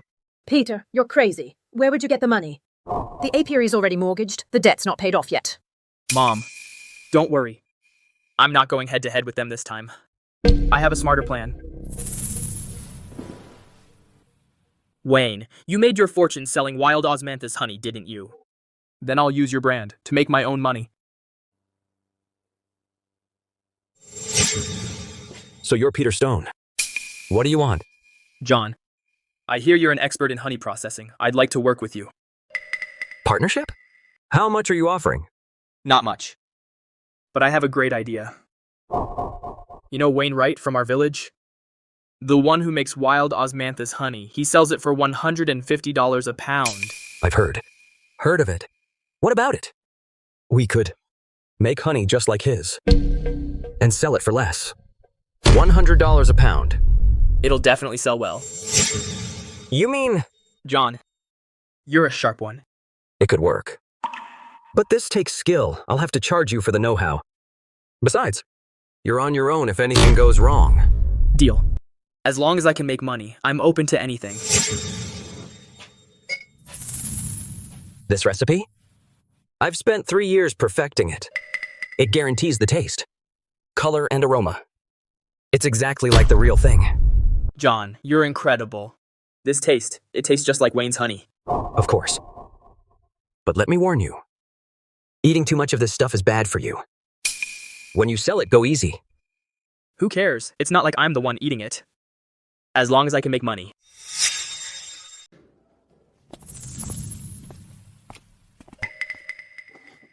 John, this label looks really good. Looks just like the real thing. Of course. I had it made by a professional factory. Even though it's similar, if you look closely, there are differences. Ours doesn't have the mark. It's fine. Who'd know the difference? As long as it's cheap, people will buy it. It's all set. The name is Greenwood Wild Osmanthus Honey. Price is $80 a pound. That's less than half of Wayne's price. 80? Isn't that too cheap? It'd make people suspicious. Then set the price at $100 first. Run a promo and discount it to $80. Buy 2, get 1 free. No way it won't sell. Hey, Mr. Stone, business is good, huh? You've shipped a few hundred orders these past few days, right? That's right, this is authentic wild osmanthus honey. High quality, low price. We get a lot of repeat customers. I heard that in your village, Wayne's honey sells for $150 a pound. And you're selling at 80? Can you make any money? Small profits, high volume. I rely on volume. I still make a good profit.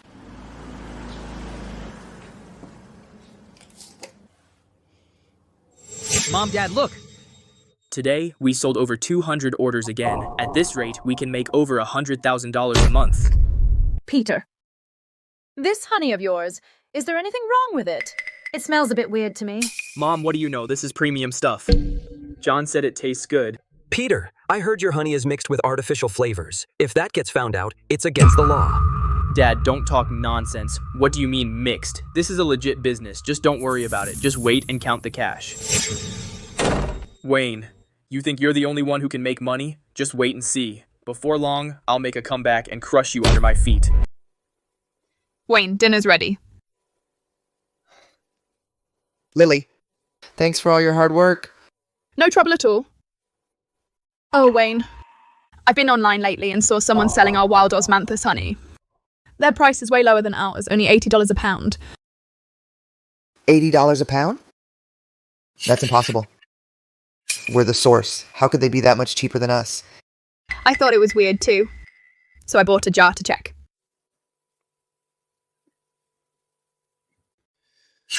The label looks a lot like ours, but when you look closer, it's different.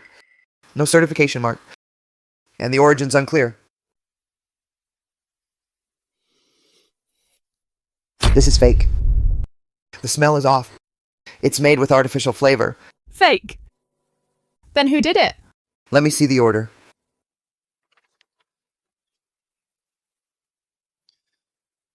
The shipping address is in the town. It's probably someone with a grudge against us. You mean Peter Stone? Too late, he got away. That's the smell of artificial flavor. This is what they use to make the fake honey. Wayne, what do we do now? They're selling fakes under your name. If someone gets sick, your reputation will be ruined. We have to find out where their operation is and gather evidence, then call the police. I know people at the courier station. I'll ask who's been shipping a lot of honey lately. Thanks, Colin. We're brothers, no need for that. That Peter Stone should have been taken care of long ago. Colin, still thinking about the fake honey? What Peter Stone is doing isn't just hurting people, it's ruining my name. I have to stop him ASAP. But we don't know where he makes it or who he sells it to. I've already sent Colin to look into it. Once we find the shipping address, we can trace it back to him. Peter Stone, for money, you'd even do something this evil. This time, I won't go easy on you. Station Master Smith, I'd like to ask you something. Has anyone been coming by to ship honey a lot lately? Yeah, there's a guy named Stone. He comes by every few days and sends out hundreds of orders. Do you know where he ships from? I'm not sure about that. But he always shows up in a beat-up van. I wrote down the plate number.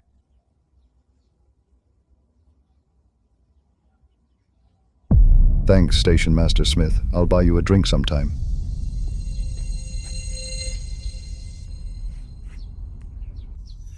Wayne, I got the plate number of that van. I had someone look it up. The owner is Peter Stone. I've got someone watching it. Once he heads out, we'll find the place. Good, keep tailing him. Once you find the place, let me know right away. I'll report this to the Market Regulation Bureau first. Got it. Mr. Stone, business looks great.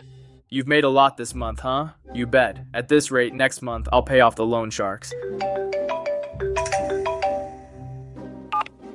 Mom. Peter, something's wrong. A stranger was just in the village asking about you, asking if you're selling honey. What? Who's asking around? I don't know. A young guy drove up. Peter, are you in some kind of trouble? What's wrong? Someone's checking up on me. Could it be Wayne's guys? No, we can't stay here. Let's get out of here.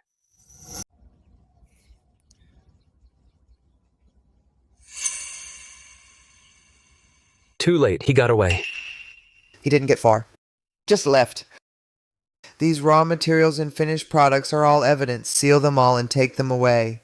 Wayne, there's a room over here. The door's locked.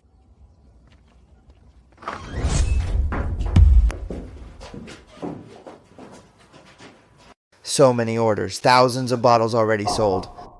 This label looks just like the real thing. Your average consumer can't tell the difference. Mr. Wright, we'll take this evidence back for analysis. Thank you all. Hope you catch them soon. We can't let them hurt anyone else. It's all your fault. I told you not to go so big. You just had to make more money. Now look what you've done. They're onto us. John, what's the point of saying that now? Where are we going? Out of state. We'll move somewhere else and keep at it. Peter, you think you can get away? Wayne? How'd you get my number? You really think what you've done can be hidden from anyone? I've already called the police. You're not getting away. Turn yourself in and get a lighter sentence. Don't try to scare me. I didn't do anything. That honey is real. Really? Then why don't you even have a production license? Why'd you mix it with artificial flavors? Peter, you're hurting people. What's he saying? He said he called the cops. Peter Stone, you're suspected of selling counterfeit goods. You're all under arrest. I'm innocent. The evidence is conclusive. Still trying to deny it? Officer, I'm begging you, let me go. I was tricked too. It's all him. He taught me everything. And you have the nerve to blame me? You came to me yourself. All right, stop arguing. Save it for the station. Mr. Wright, after testing, the honey Peter Stone produced and sold is indeed fake honey. They used cheap honey mixed with artificial flavors and colors. Long-term consumption is harmful to health. Currently, we've already shut down his operation. We seized over 5,000 bottles of fake honey. The case involves over $500,000. That much? What about the ones already sold? As for the ones already on the market, there are about 2,000 to 3,000 bottles. We're tracking them down. However, this matter is bound to affect your brand reputation. Wayne, what should we do? We need to clear this up immediately. I'm going to hold a press conference. I will release the lab report to prove my honey is authentic. I also want to teach consumers how to tell real honey from fake. That's a good idea. We'll work with you and provide the official lab report. Then it's settled. Thank you. Friends, I've asked you all here today to tell you something. Recently on the market, there's been fake wild osmanthus honey being sold under the name of our Greenwood village, deceiving consumers. I heard the counterfeiter is your childhood friend. Is that true? Yes. The law's already caught up with him. That Peter Stone is utterly heartless. Everyone look. Real honey has a clear color and forms a long, continuous thread. Fake honey has a cloudy color and its thread breaks easily. Now smell it. Real honey has a natural osmanthus scent, while fake honey has a pungent smell. It's the smell of artificial flavoring. Wayne, I'm begging you. Please save me. I don't want to go to jail. I'm still young. Wayne, for the sake of our childhood friendship, please put in a good word for me. I'm willing to compensate, no matter how much. Peter Stone, do you remember how you treated me back then? You knelt and begged me to help you. I didn't sleep for 3 days and nights. I saved your apiary for you. You promised me a 30% cut, but what did you do? You threw $100,000 at me and told me to get lost. When I built my apiary, you came and mocked me. You said I deserved to stay single forever. You lied to Lily's parents and said I was a loser. You even tried to incite the villagers to riot and smash my apiary. Wayne, I was wrong. I really know I was wrong. You always say that, but you never change. When you were selling fake honey, did you ever think about the people who bought that fake honey? They spent their money and got something harmful. Peter Stone, I won't forgive you. You're on your own now.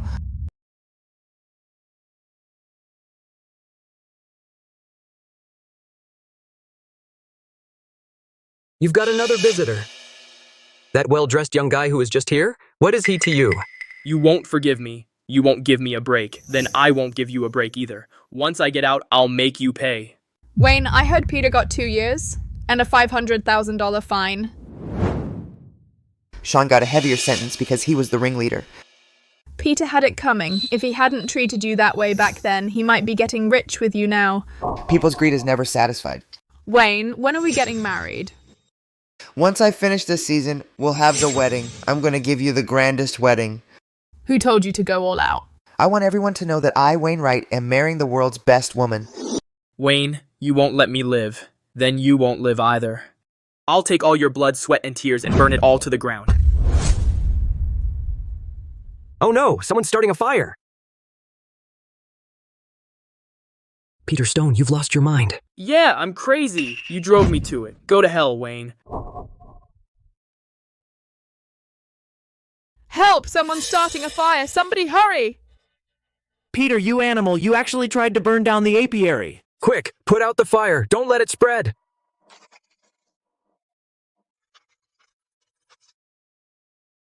Wayne, are you okay? I'm fine. This man tried to burn down the apiary. We caught him. Take him away.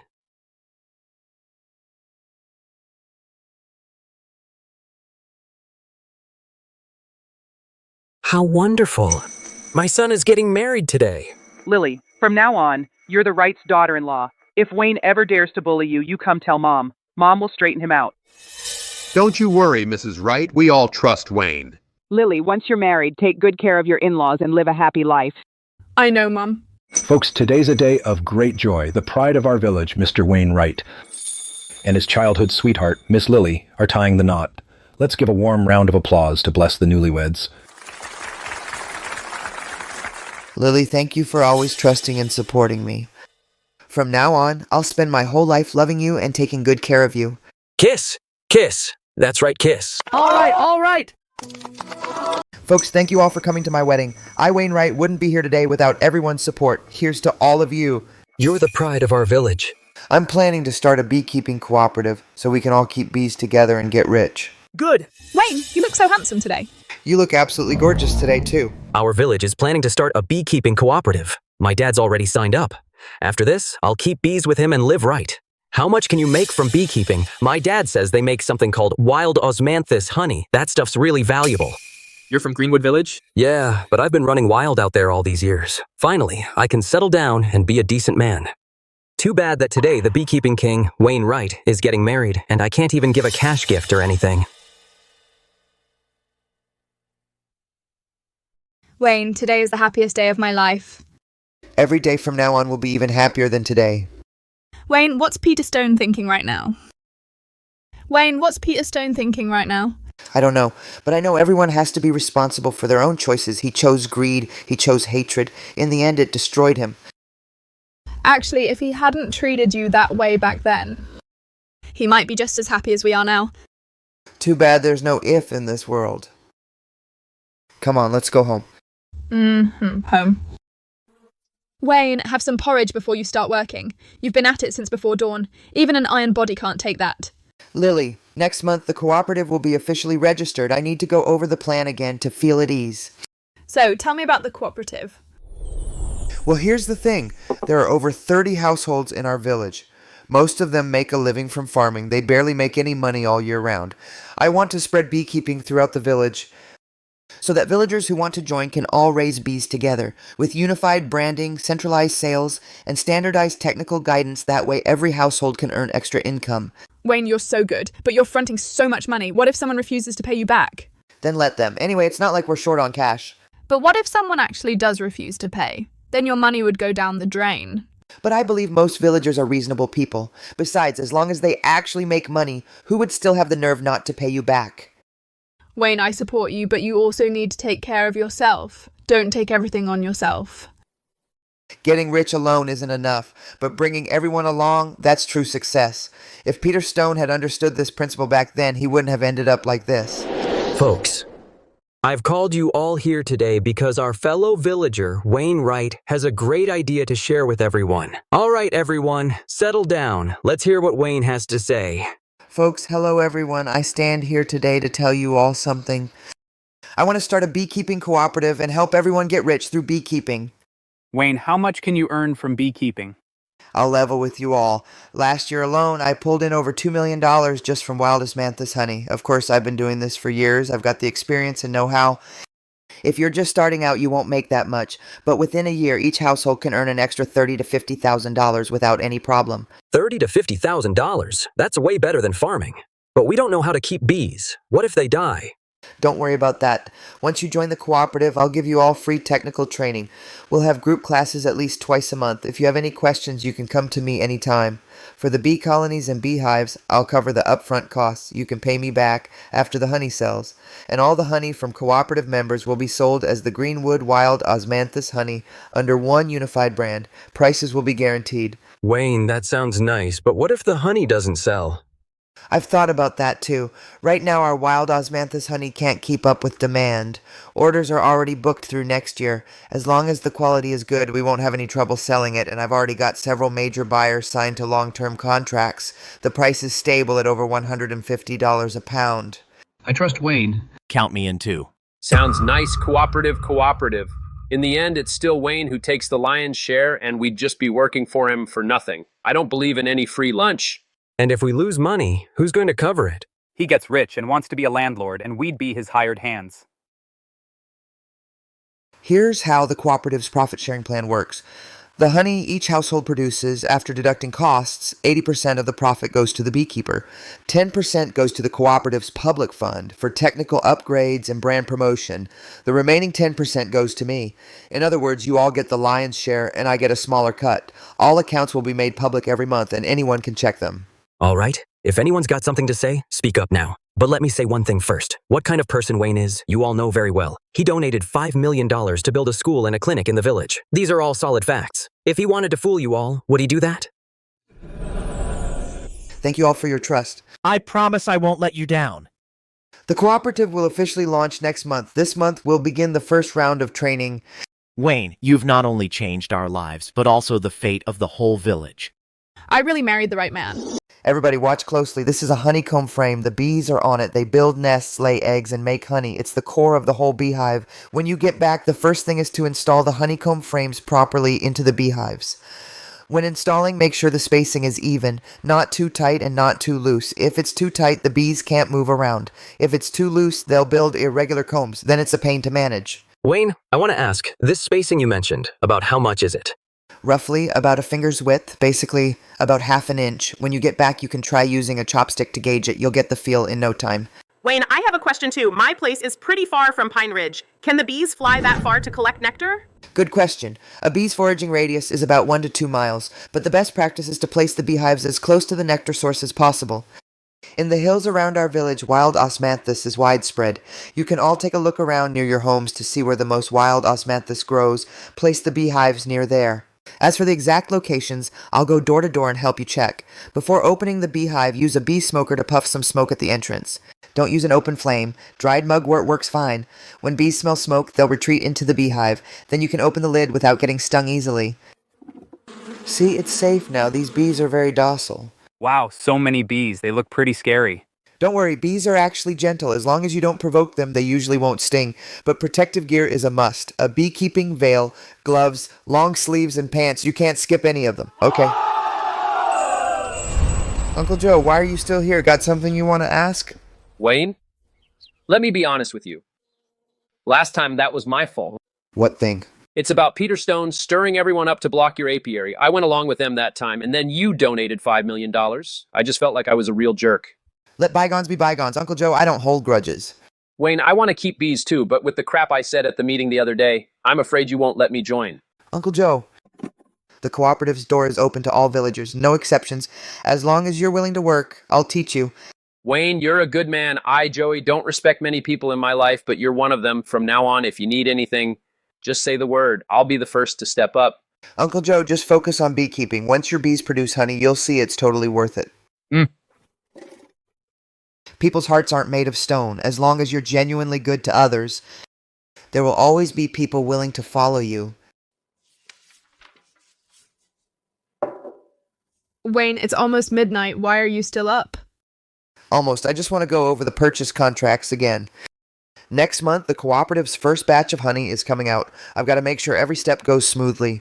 Wayne, what's this Apex Honey Company? I've never heard you mention it before. It's a company that just popped up recently. They came to me offering $200 a pound for exclusive rights to all our cooperative's honey. $200? That's more than your current price. Isn't that a good thing?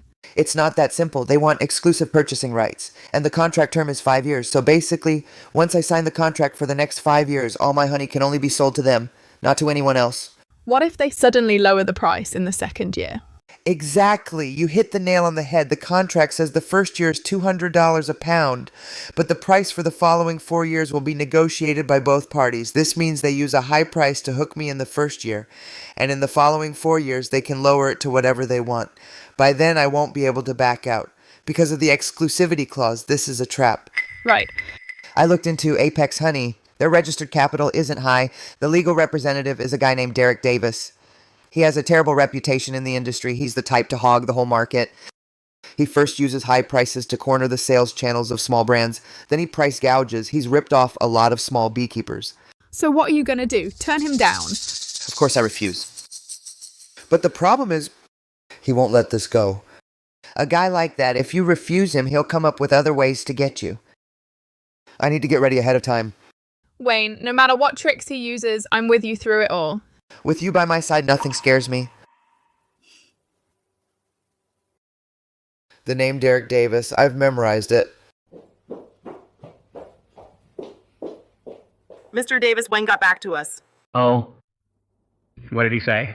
He refused. Says he won't accept the exclusive purchase terms. He refused. Fine. In all these years, he's the first one who dares to refuse me, Derek Davis. Mr. Davis, so what do we do now? No rush. A backwater beekeeper, how tough can he be? If he won't sell to me, then I'll make sure he's got no one to sell to. You mean...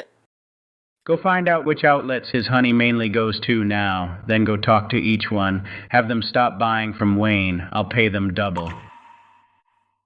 I'd like to see who on earth he can sell his honey to. Got it, Mr. Davis. Also, go find out about that Peter Stone, where he's locked up now. Peter Stone? The one who made that fake honey? Right. I hear he's got a big beef with Wayne. He might come in handy.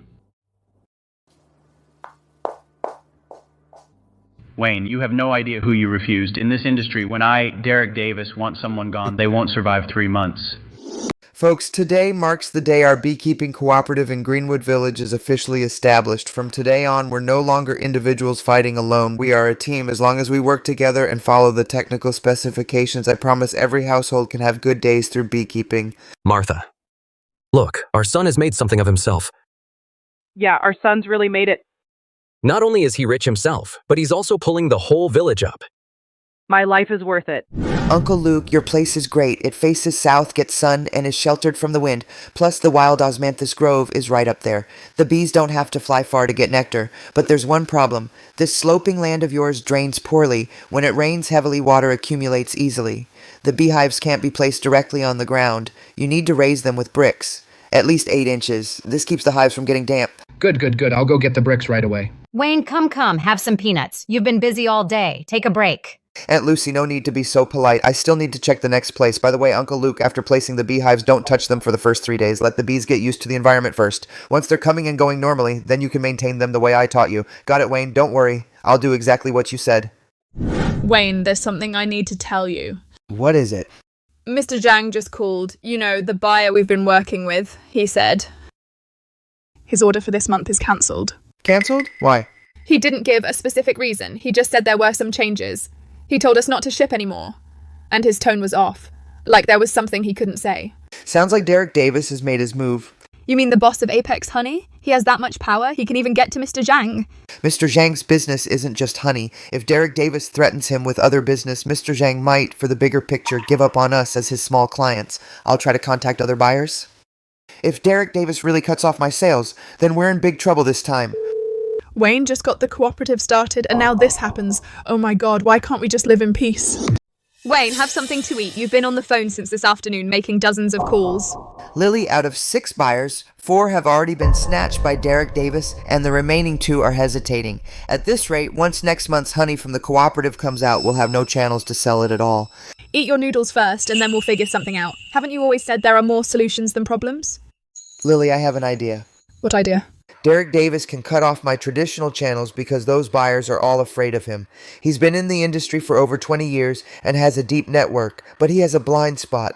What blind spot? He's in traditional wholesale and doesn't know much about the internet. If we bypass him and build our own online sales channels like live streaming, e-commerce platforms, and community group buying, he'll have no hold on us. Right, people selling farm products online now are growing in number. Our honey is so good, if we sell directly to consumers and cut out the middlemen, profits will be even higher. But the problem is I don't know e-commerce, so I need to find someone who knows the ropes.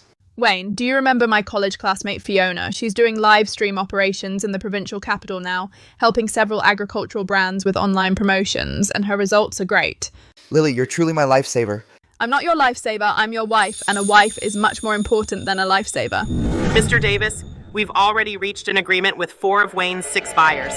They all agreed to stop buying from Wayne. The remaining 2 are still in talks, and we can probably wrap them up in a day or 2. Good. Cut off his sales channels. That crappy little cooperative of his is just a pile of scrap metal.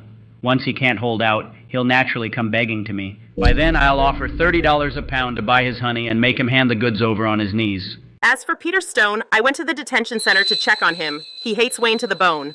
As long as we want to use him, he can be made to cooperate at any time. But he's locked up now, so there's only so much he can do. No rush. He's a good card, but now's not the time to play it. Once Wayne's cooperative collapses and the villagers are grumbling, that's when we play this card. Wayne, who do you think you are? I let you live, so you live. I let you die, and you die. You're still too green to fight me. Lily, long time no see. You're even prettier than in college. You too, Fiona. You're a busy woman now. I heard the brands you manage each bring in over $1 million a month. It's not that impressive, but it's not bad. By the way, about that thing you mentioned on the phone, I'm really interested in your wild osmanthus honey. I looked it up online. The quality is truly top-notch. Ms. Fang, here's a sample of our latest batch of honey in the lab report. Take a look. This flavor is incredible. I've promoted many honey brands. I've never had osmanthus honey this pure. If we put this on a live stream, it'll be a massive hit. There's a guy named Derek Davis who's monopolizing the industry. He's cut off our traditional channels almost completely, so I want to go the e-commerce route to bypass him. I've heard of this Derek Davis. He's an old fox in the honey business. He plays dirty, but no matter how tough he is, he can't touch us online. Mr. Wright, let me tell you, consumers today are getting smarter. They don't buy middlemen's hype. They care about quality, reputation, and authenticity. With your honey's quality, as long as we promote it right, Derek Davis can't do a thing to you. So what do you think we should do? I have a complete plan. First, short videos with real content to get people hooked. We'll film you in the countryside harvesting honey, testing the honey quality, and eye-catching shots of the osmanthus. Second, sell through live streaming. You yourself are the best spokesperson, a real beekeeper, down-to-earth, professional with a story. When you stand in front of the camera, consumers will trust you. That's a great plan. Wayne, the way you work in the factory looks really cool. It'll look great on camera. I'm not great on camera. You don't need to act. Just be yourself. Say what you usually say. Do what you usually do. The more genuine, the better. What consumers hate most these days is overpackaged, phony hype. Your authenticity is your biggest advantage. All right, I'm in. Ms. Fang, what are your terms for cooperation? Just call me Fiona. I'll handle the promotion and operations. We split the profits 50-50. 40-60. You get 60, I get 40. You'll have more work than me. Mr. Wright, you're the first client I've seen who voluntarily gives the other side a bigger cut. For that alone, I know this is going to work out. Yeah, just like that, Mr. Wright. Just pretend we're not here. Just do your thing.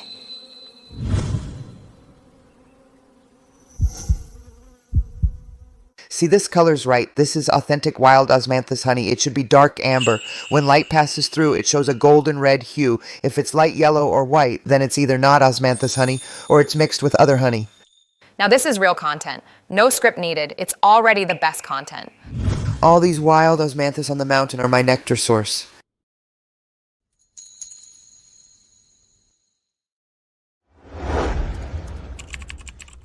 Look, the first video is done. Oh my god, so our apiary looks this beautiful on camera. Beauty is one thing, but what matters more is authenticity.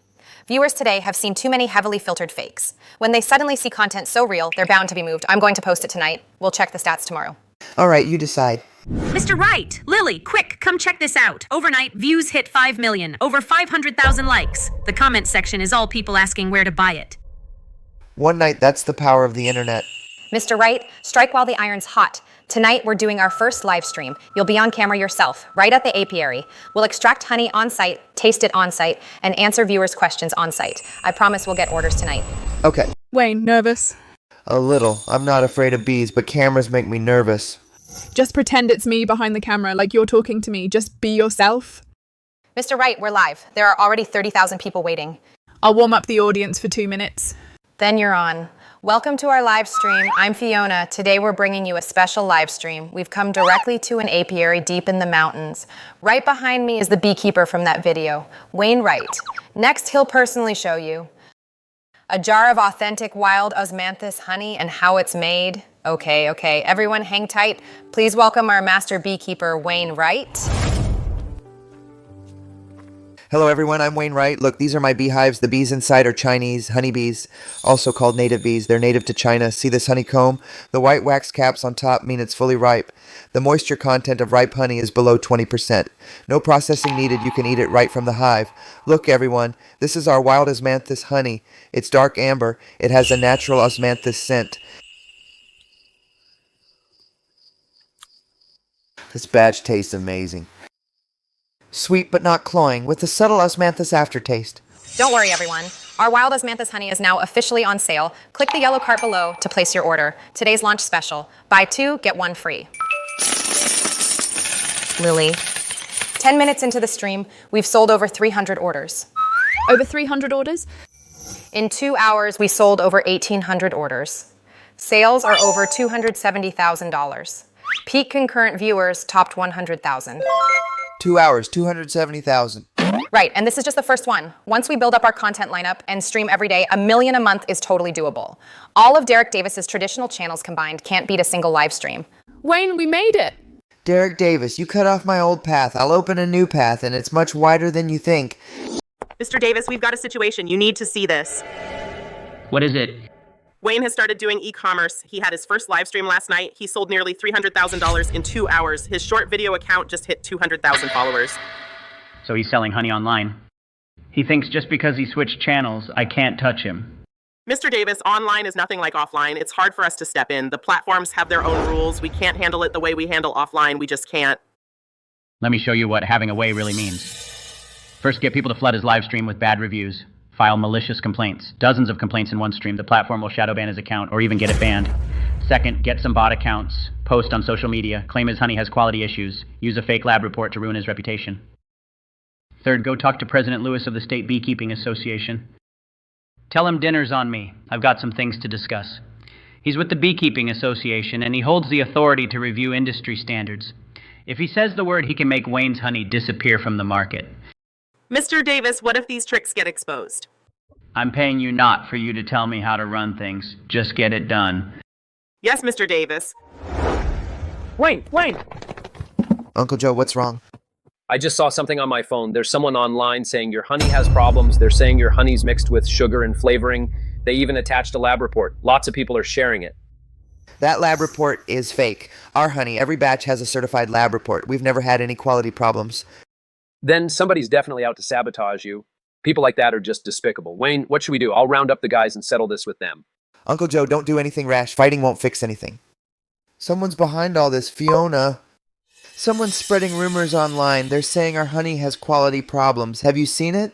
Yeah, and it's not just one post. There are multiple accounts all posting at once. These accounts are all brand new. They're obviously bots. Mr. Wright, this is a coordinated attack. Can you trace who's behind this? I'll try, but first, we've got to put out the fire. We can't let the rumors spread any further. I think we should immediately put out a statement video. Put all the official lab reports out there for everyone to see. Let the facts speak for themselves. All right, you handle it. I'm heading over to the city testing center now to do an on-the-spot test and stream it all live. Great idea. Real gold doesn't fear the fire. As long as we test on the spot and the results are fine, the rumors will fall apart. Hey everyone, I'm sure a lot of you have seen online the fake reports about our honey. Today, we're at the Provincial Agricultural Product Quality Testing Center to run an open, transparent test right here. We're live streaming the whole thing. No cuts, no polish. Good or bad, the results call the shots. So let's just wait for the results, see if there's actually a problem. Those rumor mongers are despicable. What if it's true though? These honey samples were picked at random from the warehouse. They're from different batches. Now I'm handing them over to the testing agency's professionals for a full inspection. Sugar content, additives, pesticide residues, and microbial indicators. I'm staying out of the testing process. Once the results are out, I'll announce them directly in the live stream. Let me be real with you all. In the honey business, the most important thing is quality and integrity. My honey goes for $150 a pound. Not cheap, so why this price? because every drop is real. From bees gathering nectar to bottling the honey, no tampering, no processing in between. I don't have many talents, but I've got one virtue: I don't lie. Hello, everyone watching. I'm the director of this testing center. Now I'll announce the test results. After a full test on the 5 submitted batches of honey samples, the results are as follows. First, fructose and glucose content. Meets the standard for naturally matured honey. No artificially added sugars detected. Second, sucrose content is below the national standard limit. It is high-quality honey. Third, no synthetic flavorings detected. Fourth, no pesticide residues detected. Fifth, all microbial indicators pass. Based on the above results, the 5 batches of honey samples are all naturally matured honey. All indicators exceed national standards. The ratio of fructose to glucose and the unique osmanthus pollen ratio perfectly match the characteristics of wild osmanthus honey. To put it plainly, this is high-quality, purely natural honey. You all saw that real gold doesn't fear fire. Mr. Wright's honey is not only up to standard, but also high quality. As for the rumor mongers, we've preserved all the evidence and will hold them legally accountable. Now, to thank everyone for your support and trust, anyone who orders today gets a buy one, get one free deal. Derek Davis, your scheme didn't bring me down. Instead, it gave me the best ad. Thanks a lot. Miss, those trolls you hired not only failed to smear him, but they actually gave him a ton of free traffic. His followers have now hit 500,000. Mr. Davis, We can't stop him online anymore, but I still have a card to play. President Lewis of the Beekeeping Association, have you set up the meeting? set for noon the day after tomorrow. He can make waves online, but the association's certifications and standards aren't something one beekeeper can control. As long as President Lewis helps me step in the name of industry standards, we can block his honey from entering the formal market. No matter how much he sells online, it won't matter. Honey without industry certification, major clients and supermarkets won't dare to stock. Got it. Wayne, you think you've won? A single live stream can turn it all around? You're still too green. In this industry, I make the rules. Wayne, look, is this honey the right color? Uncle Luke.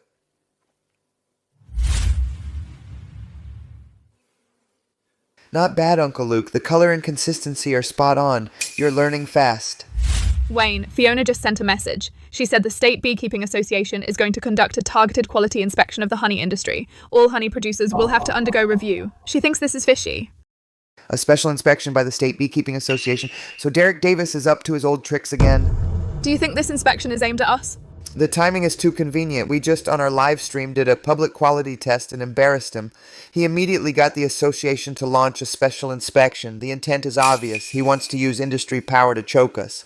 Then what do? Our honey quality is fine. But what if they deliberately make things difficult? If the quality is fine, we have nothing to fear from inspection, but we can't just sit and wait. Lily, help me set up a meeting with Colin. I have something to discuss with him. Wayne, that Derek Davis you mentioned, I've heard of him too. In the honey industry, he's definitely a tough one. His ties with President Lewis of the Beekeeping Association are way too close. He pours a lot of money into the association every year. That's exactly what I'm worried about. If President Lewis during the inspection deliberately trips us up, we'll be in a tight spot. Wayne, I've got some info you might find interesting. A while back, when I was doing business in the provincial capital, I happened to hear that President Lewis got reported recently. Some say that during his tenure at the association, he took bribes from several companies. He used his industry standard review authority to favor specific companies.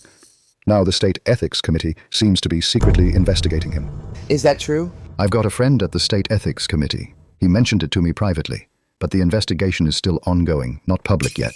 If President Lewis really is under investigation, then he won't dare to act too boldly now. But Derek Davis might not know about this. Wayne, you mean... We're not running from this inspection, we're walking right into it. I'm going to invite the province's top media to cover the whole thing. If President Lewis has a guilty conscience, he won't dare to mess around in front of the media. If he plays fair... Then that just proves... Our honey is clean. Either way, it's to our advantage. Nice one, Wayne. That's using public means to fight private interests. Mr. Wright, your idea of inviting the media to cover the Beekeeping Association's inspection is brilliant. Then we'll not only invite traditional media, but also on our own account, we'll live stream the whole thing. This move is another free brand promotion. Right, and I want to do one more thing. During this inspection, I want all our cooperative members' honey tested, not just mine. That's every product from the whole cooperative. Mr. Wright, do you know what this means? It means we're not just selling honey, we're setting an industry benchmark. Once we pull this off, who would dare question our quality? Let the world see the honey of Greenwood Village from source to final product. Every step holds up to scrutiny. A brand is built on quality and trust. Once those hold, Derek Davis, so what? Industry monopoly, so what? They can't shake us.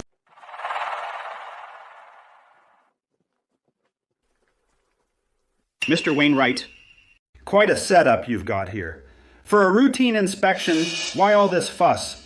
President Lewis, this is a transparent inspection. My honey is top-notch. I'm not afraid of anyone taking a look. And it helps more people learn about the quality standards of honey. It's also being responsible for the industry. Well, since you're so confident, let's get started then.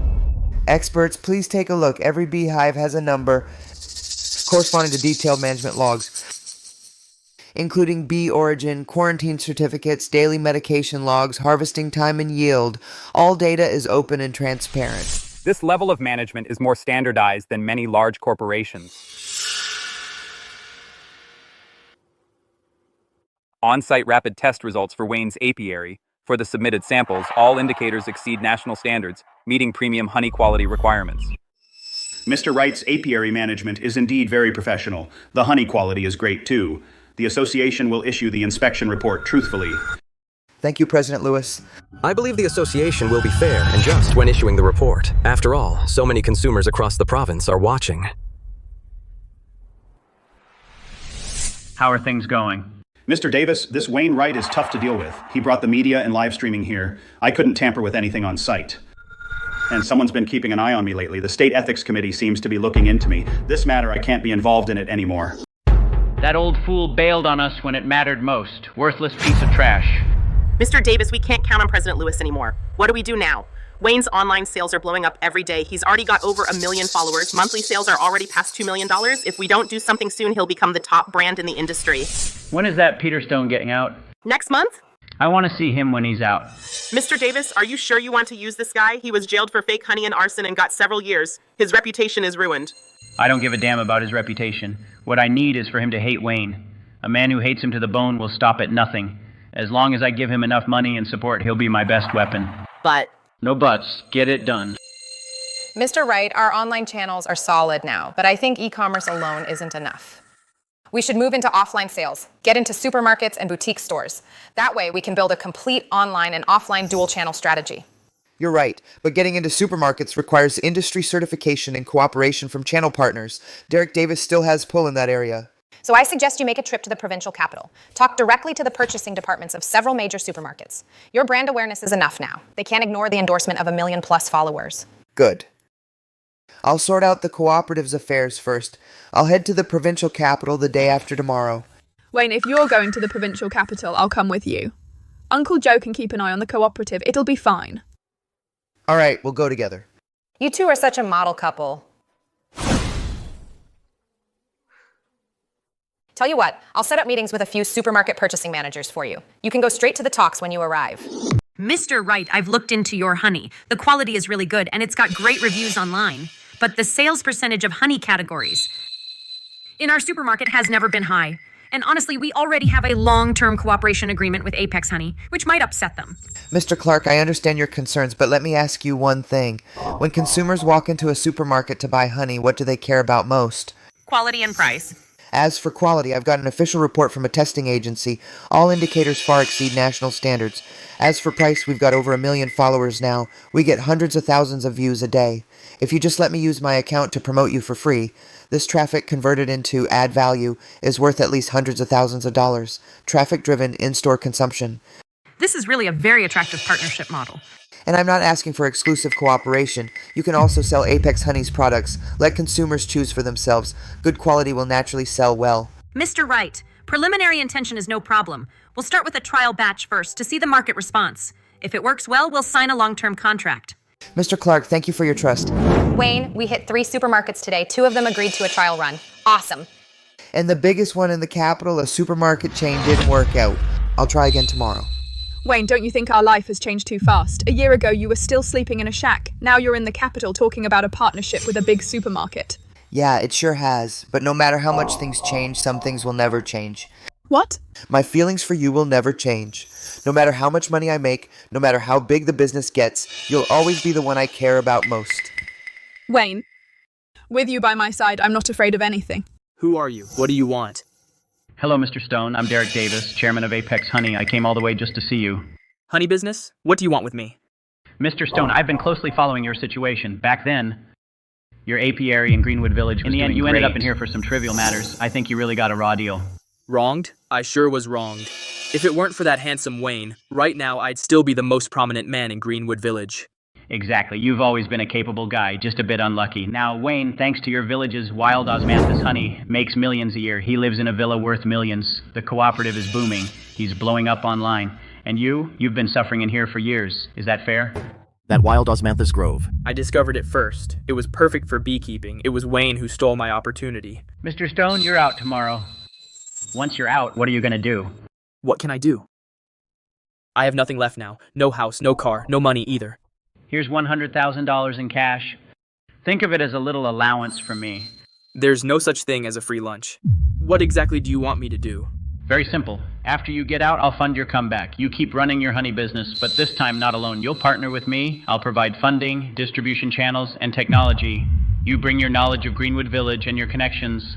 As for Wayne, you know those villagers better than anyone. If you can get the cooperative's villagers to leave one by one, Wayne will be a general without an army. With no honey supply, his brand will be an empty shell. Break up the cooperative. This idea of yours, I like it. As for this, you keep it for now.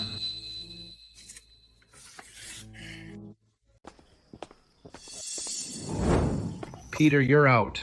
Uncle Tom, I'm out. All this time inside, I've done a lot of thinking.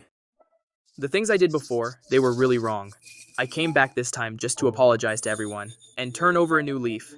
Apologizing is good, but from now on, you'd better stay away from all that shady stuff. Don't worry, Uncle Tom. I absolutely won't do it again. Oh, Uncle Tom, I heard you joined Wayne's cooperative. You've made good money beekeeping. Yeah, I made over $30,000 in the first year. Over 30,000 is quite a lot. But Uncle Tom, I heard beekeepers in the next county are selling their honey this year for $200 a pound. What's the price Wayne pays you? $150 a pound. Only $150? He sells a 2-pound jar online for $398. Figure out how much difference that makes. Well, I never really calculated it. Uncle Tom, I'm not trying to stir up trouble, but think about it. You work so hard raising your bees, and the honey they produce, he buys it for $150, then resells it online for nearly $400. The lion's share of the profit, he's the one taking it. The cooperative's profit sharing is split 80-20. Looks like you get 80%, but that's only the honey profit. What about the online sales profit, the brand premium, the live streaming profit, all that money? You don't get a single cent of it. Uncle Tom, I'm not telling you to leave the cooperative.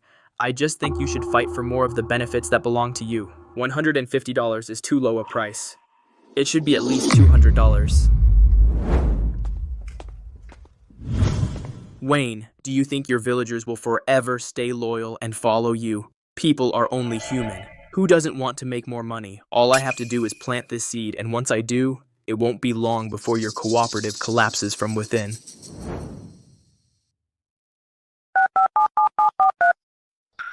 Mr. Davis, the first step has already begun. Don't worry.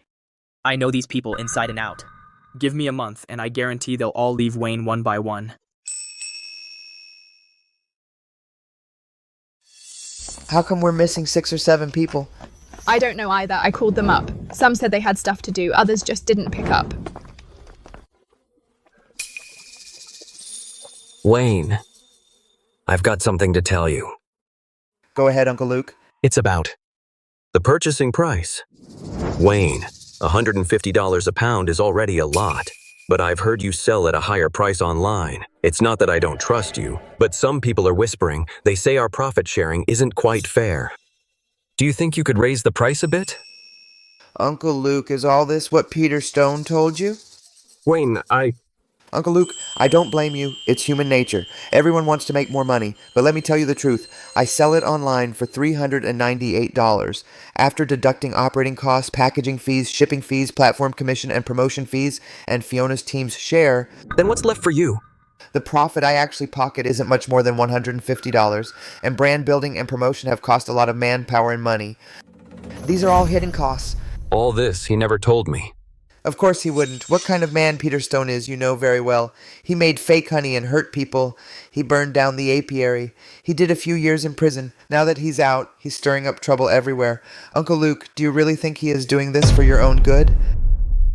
Wayne, you're right. I was a fool. When you donated $5 million to build the village a school and a clinic, where was Peter Stone? What right did he have to drive a wedge between us? Uncle Luke, I'm glad you came around. But this also made me realize I really need to make the cooperative's finances more transparent. Starting next month, I'll make all online sales details, income and expenses open to every cooperative member. Anyone can check anytime. Wayne, you're the real deal. From now on, I won't listen to their twisted talk anymore. Uncle Joe, you're an elder in this village. This cooperative looks good on the surface, but it's actually just Wayne using our honey to line his pockets. Just think, he lives in a multi-million-dollar villa while we're still stuck in these mud houses. Peter Stone, get the hell out. I've done a lot of messed up things in my life, but one thing I've learned, a man should always repay kindness. What kind of man is Wayne? When I was at rock bottom, he handed me tools. I may be a rough guy, but I'm no ingrate. Take your divisive talk and go tell it to someone else. It won't work on me. Uncle Joe, don't get me wrong. I'll say it one more time. Get out! That old fool Joey doesn't know what's good for him. But no matter, there's always someone who will follow me. Wayne, just you wait. Wayne, I found something about Derek Davis, Apex. Honey has big problems. He has 3 honey processing plants. 2 of their health permits are expired, and I also got a copy of his shipping manifest from last year. He claims it's pure natural honey, but of the products he sells, over 40% is cut with syrup. That's outright fraud. Is the evidence solid? Solid. I found 2 former employees who worked at his factory. They're willing to testify, and I even got hold of his bribery record with President Lewis of the Beekeeping Association. The bank transfer is in black and white. One transfer of $800,000 with a memo that says, "Thank you, President Lewis." Oh my God, that Derek Davis turns out he's the biggest fraudster of all. Colin, have you kept this evidence safe? All safe. I made 3 backups. Good. Tomorrow morning we'll turn him in. We'll submit all the evidence. Also, Fiona. I'm here. I need you to prepare a live stream. Once the results from the report are in front of the whole nation, I'll expose Derek Davis's true colors. Let everyone know that this man not only monopolizes the industry and suppresses competitors, but the honey he sells is the real fake. No problem, Mr. Wright. This time, we need to not only protect ourselves, but also help the entire industry remove the cancer. Wayne, this time we have to make Derek Davis and Peter Stone go down together. We can't let them keep harming people anymore. Don't worry. This time I'll solve this problem once and for all.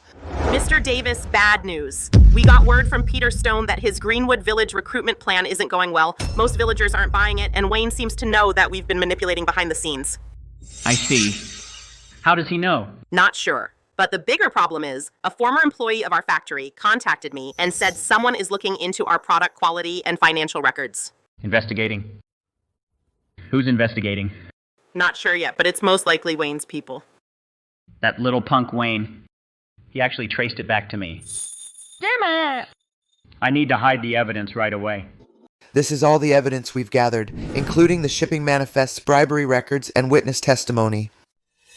Mr. Wright, the evidence you provided is very detailed. Apex Honey is suspected of producing and selling counterfeit goods, bribery, and tax evasion. That's already multiple illegal acts. We will immediately launch an investigation. We'll also notify the police. Thank you. I have just one request. Please act as soon as possible. If this man isn't stopped, the entire industry will have no peace. Don't worry. We'll handle it according to the law. Who's there? Derek Davis. You're suspected of producing and selling counterfeit goods and bribery. You're now under arrest. That's impossible. I've been in business for 20 years. How could this happen? Uncle Tom, everything I said is true. The purchasing price outside has risen to $200. Don't be kept in the dark.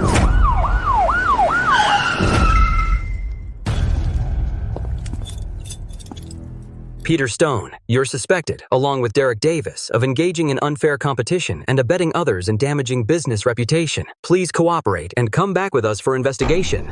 It's over. This time it's really over.